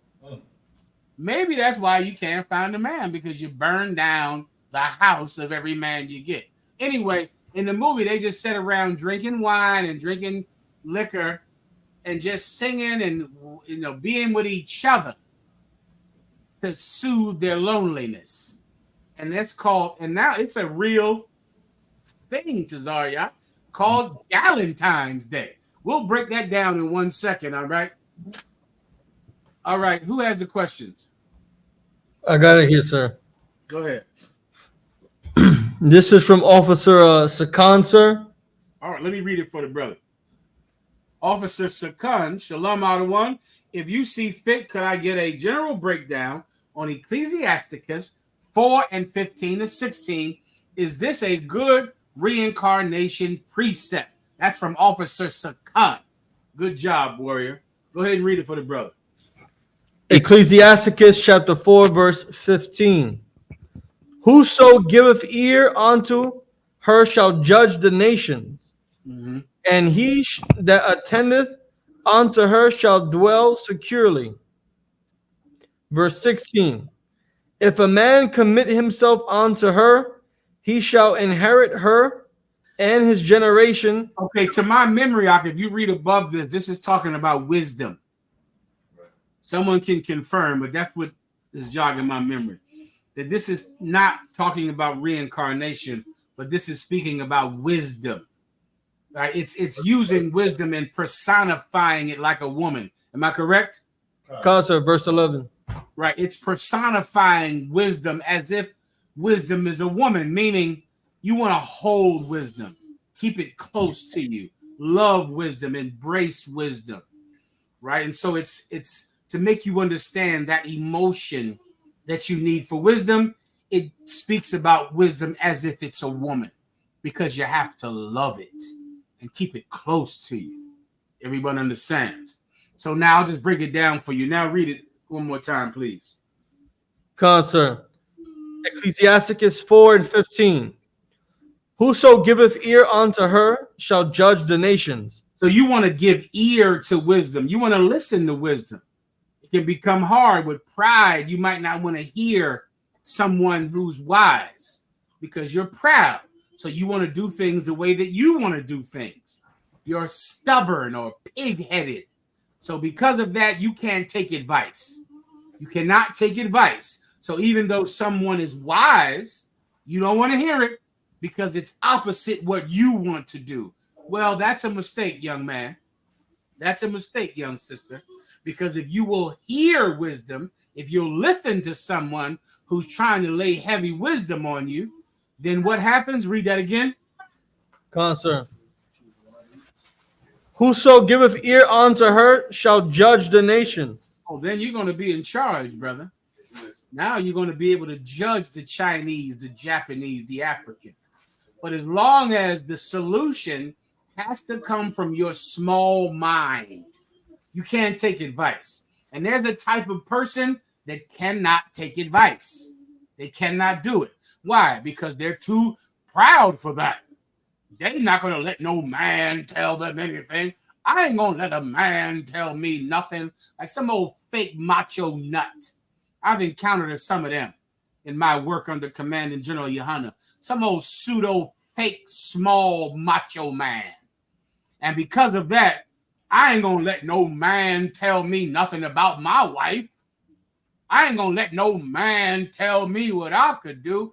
oh, you ain't gonna let no man tell you? And then inevitably I'll ask him, I'll say, are you a man? You know what they say? A hubbity, a hubbity, a hubbity, a hubbity. Oh, so you can listen to yourself, but you're a man, but you just can't listen to me. Oh, so the only man you can listen to is the man that makes constant mistakes all the time, as opposed to listening to a man that makes none. None. No problem, young brother. Handle your family, your wife, your professional life the way you want to. And I'll just forget you ever existed. And I'll be fine, but you will not. If you want to judge the nations, you better take some goddamn advice, dummy. Idiot. Keep going. Concern. And he that attendeth unto her shall dwell securely. If you attend to wisdom, if you care about it, if you care about wisdom and you're searching for it and you want to hear it and you're searching out for other people's viewpoints on a matter. That's what wisdom is. You want to go, what are these young brothers thinking about? What do these other brothers say? I care. That's why in the UPK we have councils to try to get, what do you think about this Atlanta? What do you think about this Chicago? What do you think about this headquarters? What does Asher think about this? What does Captain Kazariak think about this? I want wisdom. I want to hear knowledge and what experts have to say about a situation. Because in doing so, I can learn how to handle this problem. But the proud, they can only hear their own voice. That's all they want to hear is their own. The sound of their own voice is like music to them. They love it. You're a dummy and you're stupid. And one day I'm going to stomp all over you and embarrass you publicly. Keep going. Yes, sir. Verse 16. If a man commit himself unto her, he shall inherit her. Brother, if you want wisdom, now wanting wisdom, let me give you very simply. It means wanting an opinion, a viewpoint, expertise that is not yours. That's in essence what it means. I seek it out. That's what Solomon did. Solomon didn't say when he sought wisdom out, he just sat in the room and just thought. He went and sought out wisdom, learning from the experts, from people that specialize in it, from people that know about it. And he's searching for it, trying to understand it. Having a mind that is searching for expertise in a matter. Well, if you do that, before you know it, you'll be the expert. You'll have the expertise. You'll be the man that has wisdom, and then other people will come to you. That's the point. Everyone understands. Yes, sir. All right, next. Concert. I have a easy one. Not an easy one, but a smaller question. If you could get you want to read? You want me to read it, sir? I'll read it. Shalom. This is Officer Mapatazar Shemayawan. Shalom. So, like, sir, he's a student. Oh, I'm sorry. My apologies. Student Mapatazar Shemayawan. Shalom. If I could get a breakdown on Ezekiel 38 and 4. You got it. I'll take some more. Can you go check this stuff? I'll take some more.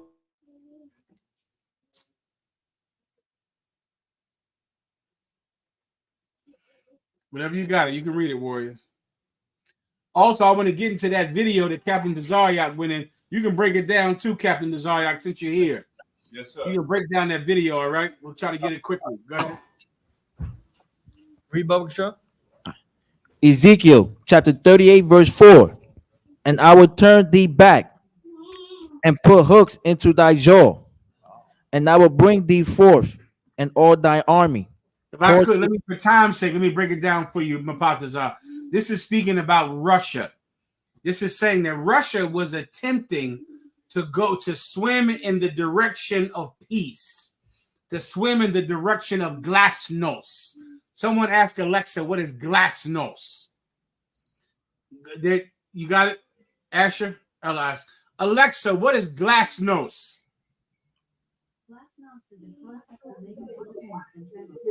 Alexa, stop. You do it, Asher, because they can't hear mine. Go ahead. What's the word, sir? Glasnost. Alexa, what is glasnost? Glasnost is a concept relating to open transparency, advocating for maximum openness in state institutions, freedom of information, and the inadmissibility of concealing problems. Glasnost is a direction, a policy that the Russian government, the USSR, the Soviet Union, was in right before the fall of the Soviet Union. It was a time of openness. They were dropping the Iron Curtain. The Iron Curtain was a concept that existed before Glasnost, when they would not compromise, they would not talk to countries outside of the Soviet Union. They were closed off. It was called the Iron Curtain. Then a man named, what is this cat's name? He had a birthmark on his face. Salaki, sir, Gorbachev. Gorbachev. Who said that? Chicago, I see you know what you're talking about. Okay, Give him a hand, Chicago. That's exactly what his name is. Vladimir Gorbachev. He was the Russian premier, and he decided, you know what? From now on, we're gonna have the system of glasnost, which means openness. We're dropping the Iron Curtain in Russia. We're going to compromise. We're going to talk. We're going to have freedom of the press, freedom of people to protest. And they were swimming in the direction of peace with other countries on the planet. But then the Most High God put a hook in his mouth and turned him back to the Iron Curtain. That's what this precept is talking about. He was trying to have peace, trying to imagine a fish swimming in one direction. Then he gets pulled back in the other direction. He was swimming away from being a country that was closed off and militant and cruel. He was trying to be more kind, more open. But then a hook was put in his mouth to make him go right back to the way he was. Now what do we have? Vladimir Putin, who unalives anyone who speaks against him. Let me tell you something. You brothers think you're tough because you stand out on the street corner right now. You better get more tough, because them devils over there in Russia, if they speak against Vladimir Putin, they get poisoned. All of them. Vladimir Putin. Listen, what happened to that cat? He had a general that refused to obey his orders and went against him. And the general came out on TV and said, listen, we love Putin, but the men he has over us are running this war in the wrong way. This general objected to how the Ukraine war was being waged. And he said, listen, man, the generals in charge of us, they're doing a bad job. And he rejected the generals put over him in the war against Russia and the Ukraine. Do you know what happened, Akim? He's flying on a goddamn plane, and a missile hit the plane and killed him and everybody on the plane. Vladimir Putin, now, if you speak against him, you better not drink anything or eat anything that you've done with eating and drinking, because anything you eat and drink is poisoned. Right. That's where the fish, that's the direction they're floating in now. They're back to being a country that is ready for war and wants war with America. That's what this precept is about, my partners. All right. All right. Next, give him a hand. Next. All right, sir. It's 9 o'clock. Do you want to do protecting our women from Transformers or Valentine's Day first? Let's do Valentine's Day and close it with the Transformers. Sir. Valentine's Day. Let me just give you the history on Valentine's Day. Valentine's Day is a. Oh, let me give you. I got some precepts I had to bring up. Let me give you these precepts real fast. All right, it might be quicker to do it like this. 1 second. You can put the history up right now, actually, if you have it. I need to go to 1 Thessalonians 4:3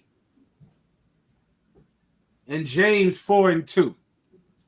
I'll read a few precepts down from that. Here's about whenever you're ready, let me know. Come on, sir. I'm ready, sir. All right, you got it. Council, so there's many you want to read it? Go ahead, you got it if you want to. Council, the water. There's many legends behind the creation of Valentine's Day, and here's the first one. The Catholic, it says that the Catholic Church recognizes at least 3 different saints that were named Valentine or Valentinus. Let me help you. It's simpler just to go to Lupercalia in Rome. Oh, okay, I got that, sir. That's what you need. Valentine's Day comes from an ancient Roman holiday called Lupercalia. Lupercalia in Rome. Luper means wolf. Wolf, right? In Latin. And this is the holiday where they worship the she-wolf that suckled Romulus and Remus when they were small children. It's a Roman myth that Romulus and Remus were 2 orphan babies that were suckled by a she-wolf when they were very young. Romulus and Remus got strong from the she-wolf's milk, and then they grew as men. They began to be great warriors. They began to take over a area around the Palatine Hills of Rome, and then Romulus killed Remus and named the city after himself, Rome. Rome is named after Romulus. That's the great Roman myth. And there was a holiday to celebrate the she-wolf that suckled Romulus and Remus. You can show me the statue if you need to. Oh, there you go. Go ahead. Go ahead. You got it. So, as you said, Lupercalia was a rituals that took place. Go ahead. That took place at the Lupercal Cave on Palatine Hill, and it was a public meeting space where the priests called the Luperci would gather. There, the sacrifices were performed by Luperci, a group of Roman priests. And the festival began at the Lupercal Cave with the sacrifice of 1 or more male goats as a representation of sexuality, and also a sacrifice of a dog. So after sacrificing the animals, the foreheads of 2 naked priests, Roman priests, the Luperci, were smeared with the animal's blood using Smeared with what? Smeared with what? Animal's blood. Smeared with what? Animal's blood. You need that because that is why Valentine's Day is synonymous with the color red. Valentine's Day is synonymous with red because the priests were covered in blood, with the blood from the sacrifice of these dogs and of these goats. And so that's why red became the color of Valentine's Day, which is why the red rose then became the flower that is preferred to sell you for Valentine's Day. And the red box and the red bow and the red everything. It's because red is the color of blood. Continue. The 2 naked Luperci priests were smeared with the animal's blood using the bloody sacrificial knife. The blood was then removed with a piece of milk-soaked wool as the Luperci laughed. In ancient Rome, the feasting began after the ritual sacrifice. When the feast of Lupercal was over, the Luperci, the 2 priests, would cut strips, also called thongs or februar. Everyone has heard of thongs by now, right? Well, this is the original thong. The original thong was a strip of the goat's hide, Concert. That they would beat the people who came to the city to celebrate Lupercalia. They would beat them. So now everyone that was beat would be drenched in blood. They would be red because they got beat with the thongs of the priests who would beat you with a bloody piece of skin from an animal's hide. Keep going. They then ran naked or nearly naked around Palatine, whipping any woman within striking distance with the thongs. And women, and this is so important to understand pagan customs. If a man did not hit you with that thong, you felt like you were unattractive and that you were not a pretty woman. You wanted a man to hit you with that bloody thong because it gave you attention. It meant that you were attractive. Skip down to during Lupercalia. Concert. During Lupercalia, the men randomly chose a woman's name from a jar to be coupled with them for the duration of the feast of the festival. I'm sorry, warrior. During Lupercalia, the women would put their names in a jar. They put, this is where I'm your Valentine. You're my Valentine comes from. The women would put their names in a jar during Lupercalia. Read it from there, please. Concert. During Lupercalia, the men randomly chose a woman's name from a jar to be coupled with them for the duration of the festival. So now there was a name in a jar. The men would pick a name out the jar to be coupled with them for the duration of the festival. What is that telling you about? This is where Valentine's Day comes from. Valentine's Day is not about love, you dumb, stupid women. Valentine's Day is about sex. And sex is not love. And you've got to get that through your mind. I know it's difficult because a man wants to tell you that sex is love. Sex is not love. It is not the same thing. Of course, a wicked man wants to make you think that sex is love. A wicked woman wants to make you think that sex is love. Let me try to explain it to you the best way that Commanding General Yohana made me understand it. Is everybody with me? Women, are you with me? Give me a woman out there to tell me that she's listening right now. That she understands, because I'm about to explain something to you that your mother didn't tell you and your grandmother didn't tell you. I'm going to tell you what a good woman should have told you, but she didn't tell you. Let a woman type a 1W on the screen before I go on. Olivia Arnold. She's listening. Give her a hand. Listen. She be in the classes a lot too. All right, Olivia. The brothers, you already have a good reputation. Olivia Arnold and Princess Zabal 1W. She's listening. All right, Princess Kaya. She's listening. Ayana Lowana. Am I pronouncing that right? That's Levi's good sister. Good rib. She's listening. Princess Nakaf. All right, I'll break it down to you. Listen carefully. Okay. Here's the difference between sex and love. Sex is a man that will have sex with you one time. Love is the man that will have sex with you forever. That's love. And that's what you have to understand. And every woman is making this choice. Every woman is deciding. Can I use a curse word, Asher, or is that wrong?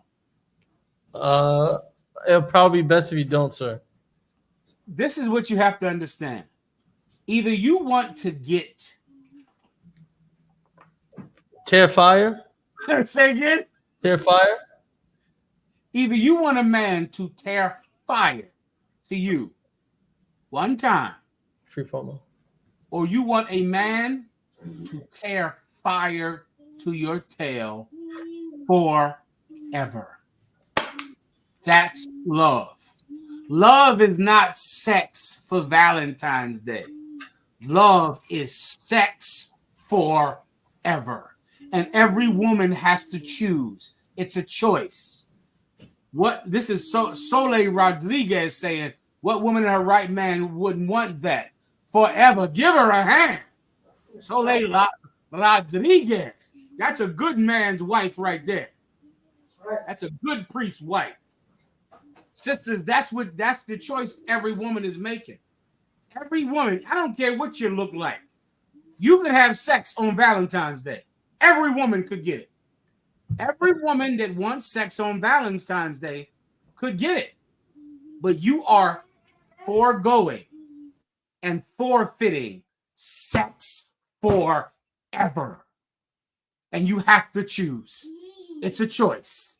It's a choice. Either you want to get F tonight or you want to get F forever.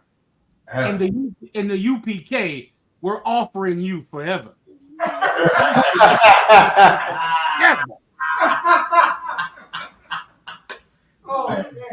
This holiday is offering you tonight. It's an offer of tonight.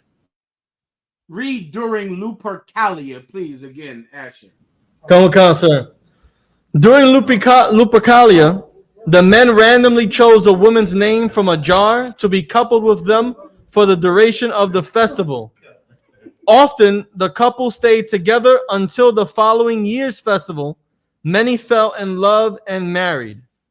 Oh, ain't that sweet? Let me tell you what happened, brothers and sisters. Next year, at the next festival, you got to find a new Valentine. You got to find someone new. You got to put your name back in the jar. And brothers, I'm going to tell you something that the men don't know. When a woman has sex with a man and the man leaves, a woman feels like trash. She feels used. It's like a feeling. It's hard. I can't even compare it to anything that a man could feel because it's totally different. But it's like if you have sex with her and then it's not forever, if you just say, well, we had sex and it's over, a woman feels like she's garbage, like you threw her away and she's trash. She is made so vulnerable by sex. Like she's vulnerable. And if a man just decides, well, next year, you know, you can put your name back in that bucket because I don't want you. I'm going to want somebody else. Then the woman feels used and thrown away and she feels like trash. When what we're offering in the UPK is that someone will F you for the rest of your life. You'll have no more need to look for someone to F you. You're going to get F'd. You're going to, please believe me, you're going to get F'd. You're going to get F'd and F'd and F'd and F'd. And you'll never have a need to put your name back in that jar. But if you put your name in that jar, then a good man doesn't want you anymore. It's a choice that you have to make. Any more with this up? Concert, there's more. Go ahead. It says, over time, nakedness during Lupercalia lost popularity. The festival became more chaste, if still undignified, and women were whipped on their hands by fully clothed men. So then over time, it just began to change and people stopped being completely naked. And then it became this. You see, right under this, we have St. Valentine. Because then when the Catholic Church began to be prominent, they brung the Lupercalia festival into the Catholic Church under the auspices of some man named St. Valentine. And there is absolutely no proof that that man ever existed at all. All right. So St. Valentine's Day is Lupercalia. It's the same thing during the same time, the worship of the she-wolf. It's a holiday about sex, not about forever. It's about temporary sex. Temporary sex. It's not about forever. Good sex is forever, sisters. It's forever. Listen, a man needs to be with you forever just to learn your body. You can't please a woman. How are you going to please a woman? You had sex with her one time. You got to learn that body. Right. You got to be with it for some time. Practice. You got to have discussions and talk before sex. just to see how she is, to see her personality. Then you have your first time having sex with her. You just out there getting the appetizer, just trying to see what's out there. Just trying to see what she likes. Does she like that? Does she not like this? Is she comfortable like this? Is she not comfortable like that? Comfort is a big part of pleasing a woman sexually. Her comfort level. Some women are uncomfortable with their bodies. They want to have sex in the dark. They don't want to show you their body because they're self-conscious. Some women, if over time, they can be made to feel beautiful, and then they're not so afraid to show you their bodies. They need to be comfortable. How can you even have good sex with a man who does not know your body, who doesn't know your personality? It takes time to learn you, to learn that body, to learn how that body works, and to learn what buttons to push, to learn what soothes you, to learn what excites you. You can't have a Valentine do that. He's gone tomorrow. And so now what do you have? Millions of women who are unsatisfied sexually because they have temporary sexual partners who never stay around long enough to learn her body. Well, we have forever, baby girl. We have forever. So we just take our time, we learn things, we check this out and looked at this and see about this. What's that there? Ooh-wee. There's something over there. It's something right there. I got it. I know where it is.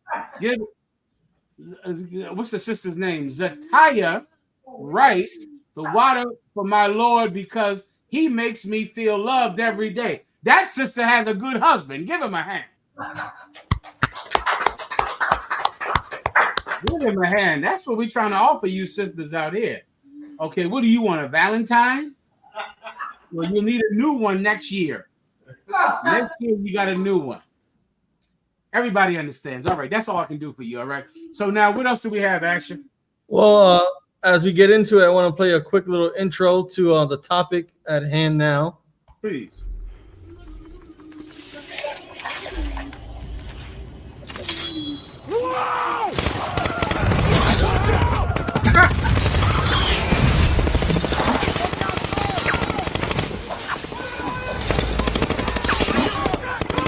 Everybody quiet, settle. Whoa, mother. What the hell?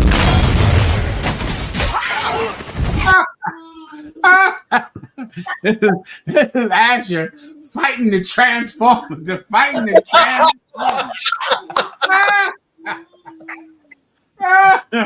Okay.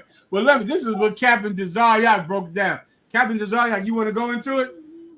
No, I was going to do it on the show. Okay, no, so let me know if you want to break it down now, too. It's up to you. In this video, in this clip that's about to play, you got Tasha K, who I normally don't agree with nothing that she says ever. But in this clip that we're about to play, I don't know what type of event or whatever they're having, but that's clearly, you're going to see, it's very easily identified. That is a Transformer. Him and Tasha K gets into an argument, and you're going to see this man go into full man mode. And what you're also going to see is every woman is silent except Tasha K.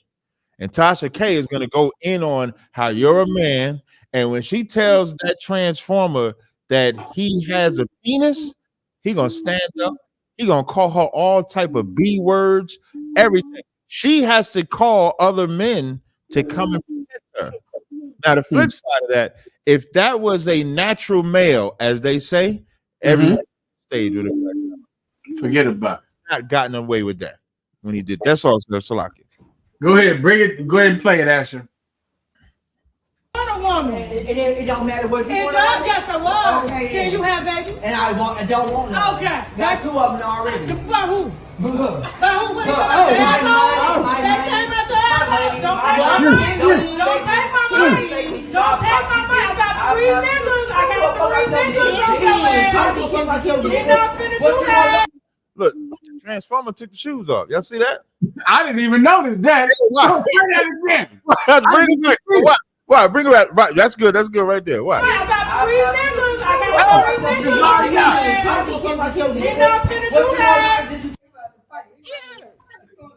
No, you keep going. Hey, Shaq. Hey, Shaq. Hey, Shaq. Slim. What we not finna fucking do, because I'm gonna have siblings on the way. Ain't no business. I'm a bitch. I'm a bitch. You a nigga. You about to hey, I got 3 niggas for you. I got 3 niggas for you. I'm that one. Yeah, okay. I was going on today. I'm that one. I'm that one. I'm that one. I'm that one. I'm that one. I'm that one. I'm that one, bitch. I'm that one. You gotta prove that you're a fucking woman. Bitch, I'm that one. You got a whole dick between your legs. Get around when he said that. You Whoa, bitch, you don't know me. I do. My mama will eat you, bitch. Okay, my perfect mama will eat you, bitch. You stand down, my perfect mama will eat you, bitch. You stand down, let her come eat you. You gotta be fucked up, bitch. This is crazy. I'ma get that bitch.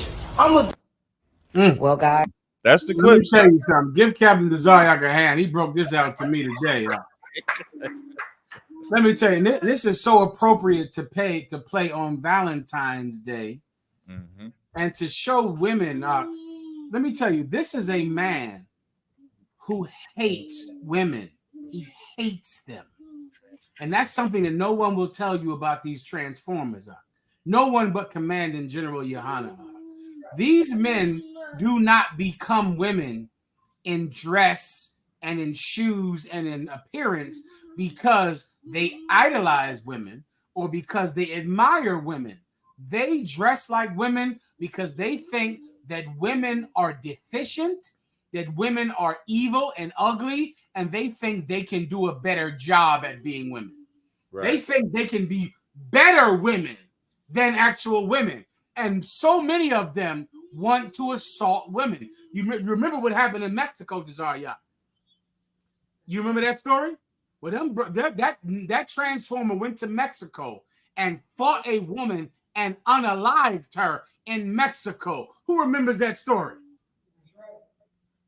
In Mexico, he went there and beat this woman up because these transformers hate women. They can't stand them. They feel like women are fish. They call them fish. That's their slang name for a naturally born woman, a fish. And they want to fight and hurt women. And so many black women, you're so stupid that you empower these transformers who are going to beat you up until you're dead. They're going to hurt you. When what black women need is something that Valentine's Day can't give you. You need heroes. Heroes. And that's what we're raising up in the Israelite School of UPK. Heroes to defend you from your enemies. And these transformers are the enemies of real women. They hate you. They want to hurt you. They feel like that they should be able to beat you up. And you black women who have friends that are transformers, you're going to get drunk with them. And these men dressed like women are going to break your jaw. They are going to do it. It is going to happen. I approve. That's the whole reason that they dress like women. They dress like women in opposition to you because they think that they're better women than you. A lot of them had mothers that were disgusting. And they looked at their mothers and their mothers probably sold them. There's some things that I wish I could even talk about that I've heard in councils that women have done to these children, these little boys, that I can't discuss. And I'll tell you why I can't discuss it. Because if I discussed it, I would start crying. And I don't talk about it. But these little boys have been through terrible things with bad mothers. And it makes them hate women. At the same time, they think they could do a better job. And they've already had sex with men by the time that they're 14 years old. A lot of their mothers have sold them to men, have let them have sex with men, or have told them that they have to have sex with men. Right. And they, at all at once, they want to be women and they hate women all at once. So they're going to dress like a woman, but when they get angry at a woman, they're going to beat you without mercy, with a man's anger, with a man's strength. You're going to need a hero. You're going to need a hero. And that's what we raise up in the UPK. That's why we're such a bastion of masculinity, because real masculinity protects children, protects women, protects young men, and protects this nation. And if you downplay or denigrate masculinity, then who will save you from the people that want to harm you? Who will be there for you? That Tasha K, she got 3 men up on that stage to help her, because this nation needs men. This nation needs someone that will put themselves in danger for a child, for a woman, or for a young man. They need someone that will put their lives in danger. In the UPK, we will put our own lives at hazard for you. For you. And you should thank us for it, because this world would have all of your men in high heels and in skirts and wearing purses, and those same men would beat you to death at any violation, at any anger that they might feel for you. Give me those precepts that I had so I can wrap it. Does anyone have them? I also have a video that to prove what you just said, sir. Play it first and then do the precepts. And now, making her way to the cage, please welcome Fallon Fox.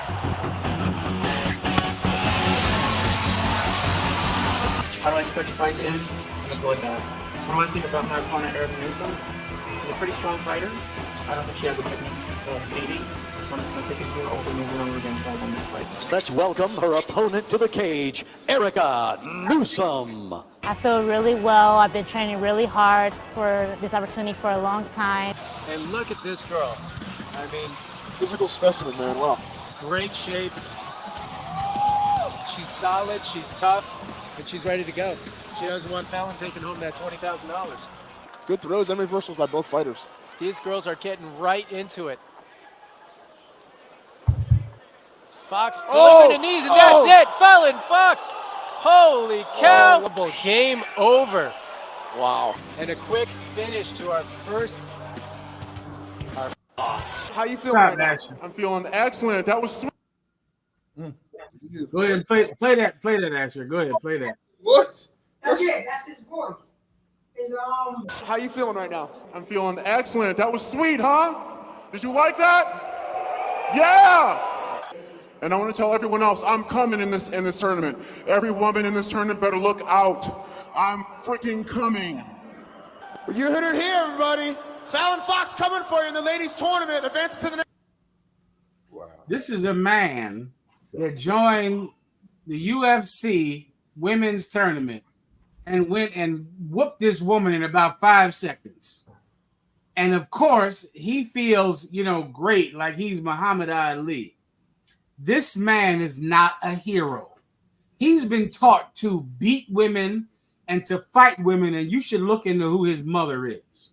You should look into the kind of hatred that he has for women from having a mother that probably sold him to men for money.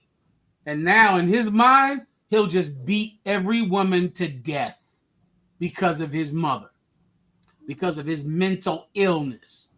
This nation does not need men to feel equal to women.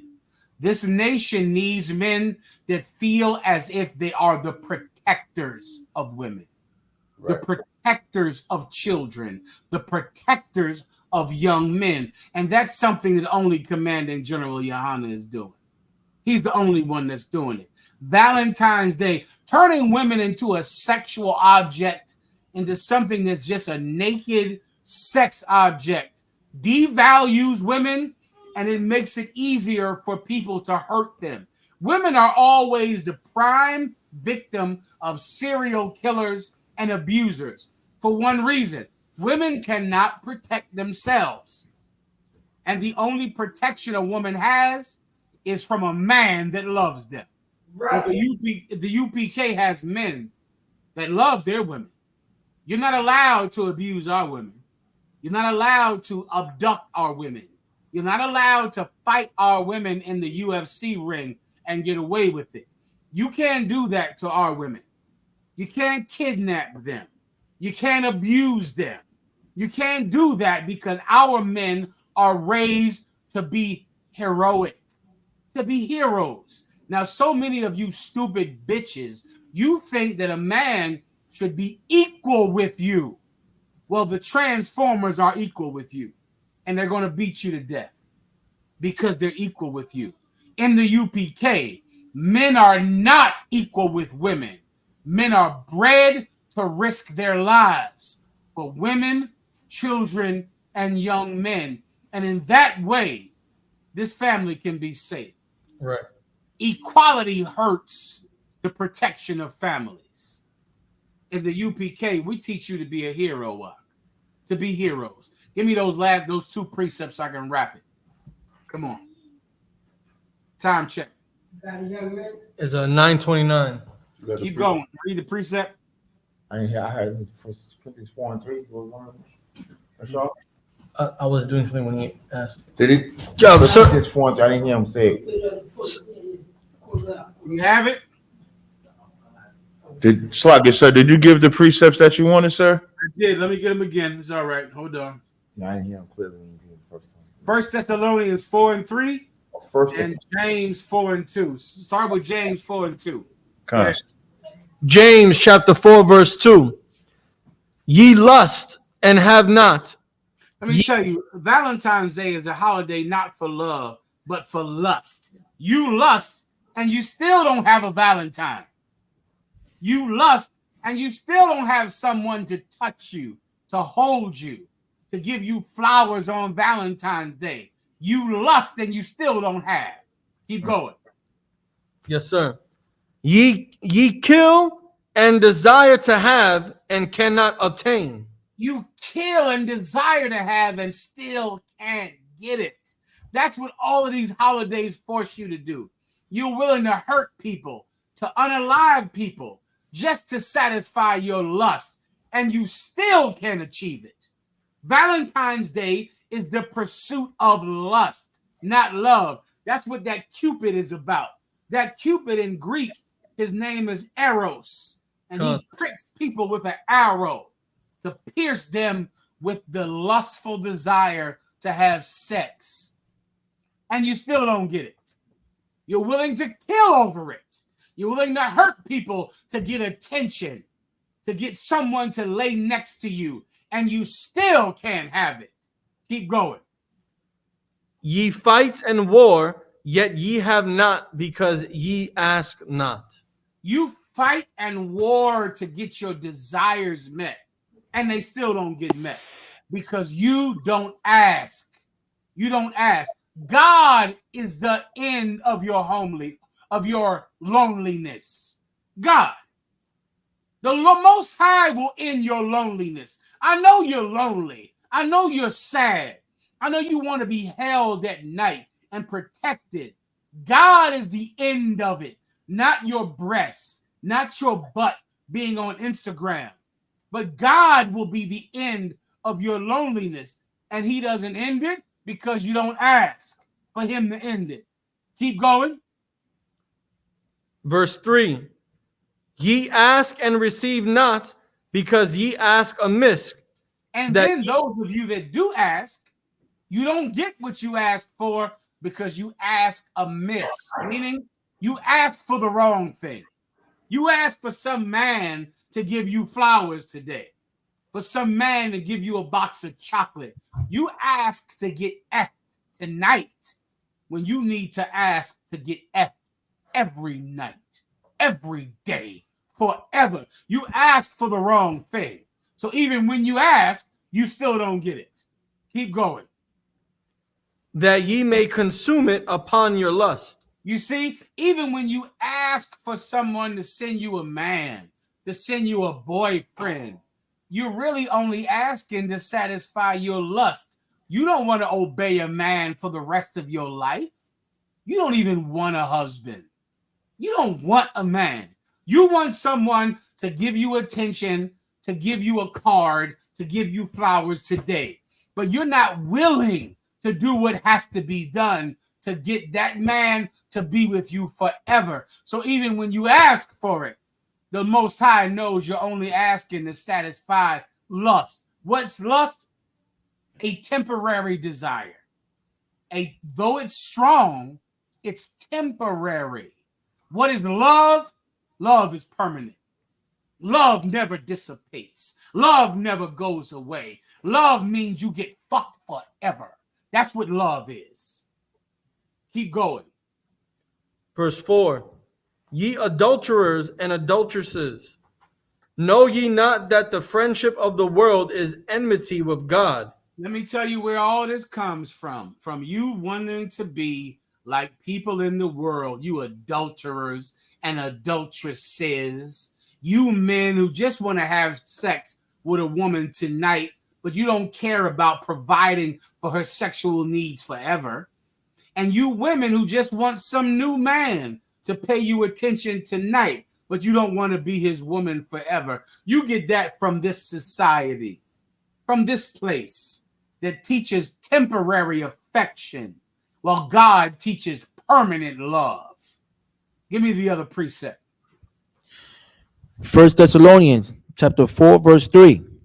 For this is the will of God, even your sanctification, that ye shall abstain from fornication. The Lord said, even your what? Read that last part again. I missed. Let me break this down for Kana Yahawada. There's no better place to be than under a UPK man under commanding General Yohana. Humble yourself and get you one. The sister said under one, Asher. Did you hear her say that? Yes, sir. Asher, that might have went over your young man's head. It didn't go over your head, I know. Yes, sir. You know what he's talking about. You sisters out there, Asher, get up on the screen for 1 second. Let me show you something. Let me show you who will fuck you, who will F you forever. Forever. Where's Asher at? Put him up on the screen. This nigga here will fuck you, will F you for the rest of your life. Give him a hand. Forever. Asher, hope Baratazar, you stepped up forward like you want to make sure you get in there. You Baratazar up on there. You want to make sure you know. Sisters, you want to, how bad do you want to get F for the rest of your life? This nigga here, Baratazar, is going to put something in you that's soul satisfying.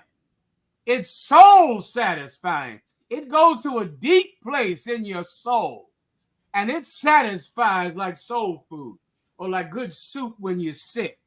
That's what Paratazar can give you. Give him a hand. I'm trying to help sisters out because I'm not a transformer. I love women. And I'm trying to give them what they need. Give me the last precept that I asked for. 1 Thessalonians chapter 4, verse 3. Mm-hmm. For this is the will of God, even your sanctification, that ye shall abstain from fornication. What does it mean to be sanctified? To be cleansed, Doc. To be sanctified. That's the will of God, Doc. I know all of us have been abused as children. All of us grew up in terrible families. The Most High God brought us together to be cleansed from that. To be cleaned, man. That's why we're here. Why else have we been given a gift that no one else has been given? We've been given something that the world has not been given. A chance to start over. A chance to begin again. Because God wants us clean. Wants us sanctified from the evils that destroyed our mothers and fathers. The evils that destroyed our grandparents. You are breaking a curse when you come into the UPK. You're breaking a generational curse. You're given an opportunity that your father was never given. The Most High wants us sanctified. Keep going. Verse 4. That every one of you should know how to possess his vessel. What is your vessel? That every one of you should know how to possess your vessel. What is your vessel? Your body. All of us have this body that God has given us. It's a home for our soul. Well, these scriptures tell us how to possess this house, this vessel. Keep going. In sanctification and honor. In sanctification and honor. You have a body, keep it clean. You brothers, you cannot have sex with Instagram sluts. Right. You cannot have sex with women dressed lewdly on Instagram, on Facebook, on Twitter, or whatever the hell you're on. You cannot join your body to the body of a whore. That's dishonorable. You have to have self-esteem, Akim. You got to have some self-esteem. If there's a woman that would have sex with any man, then that woman is not fit to have sex with this man.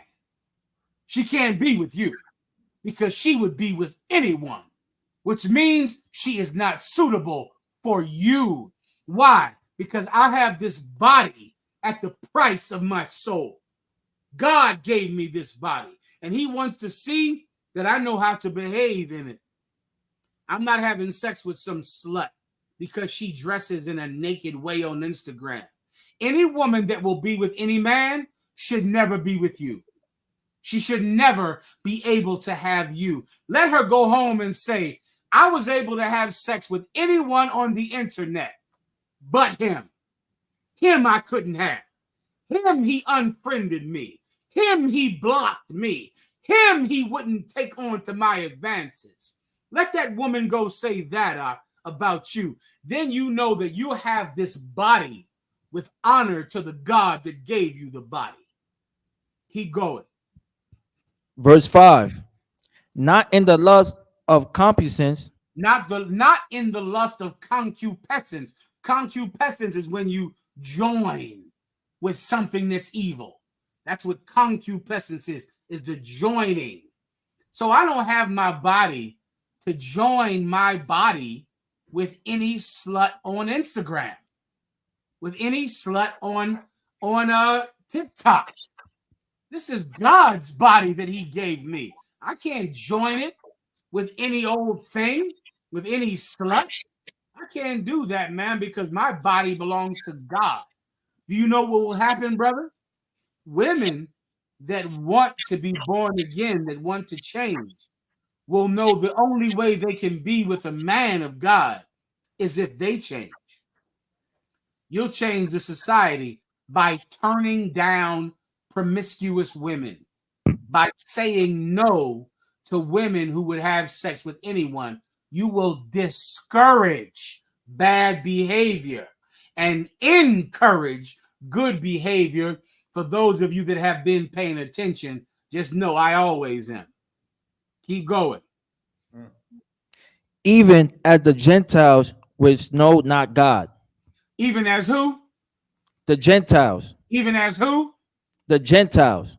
Do we always get to the same old thing, young brother? Valentine's Day comes from the Gentiles. It comes from the other nations.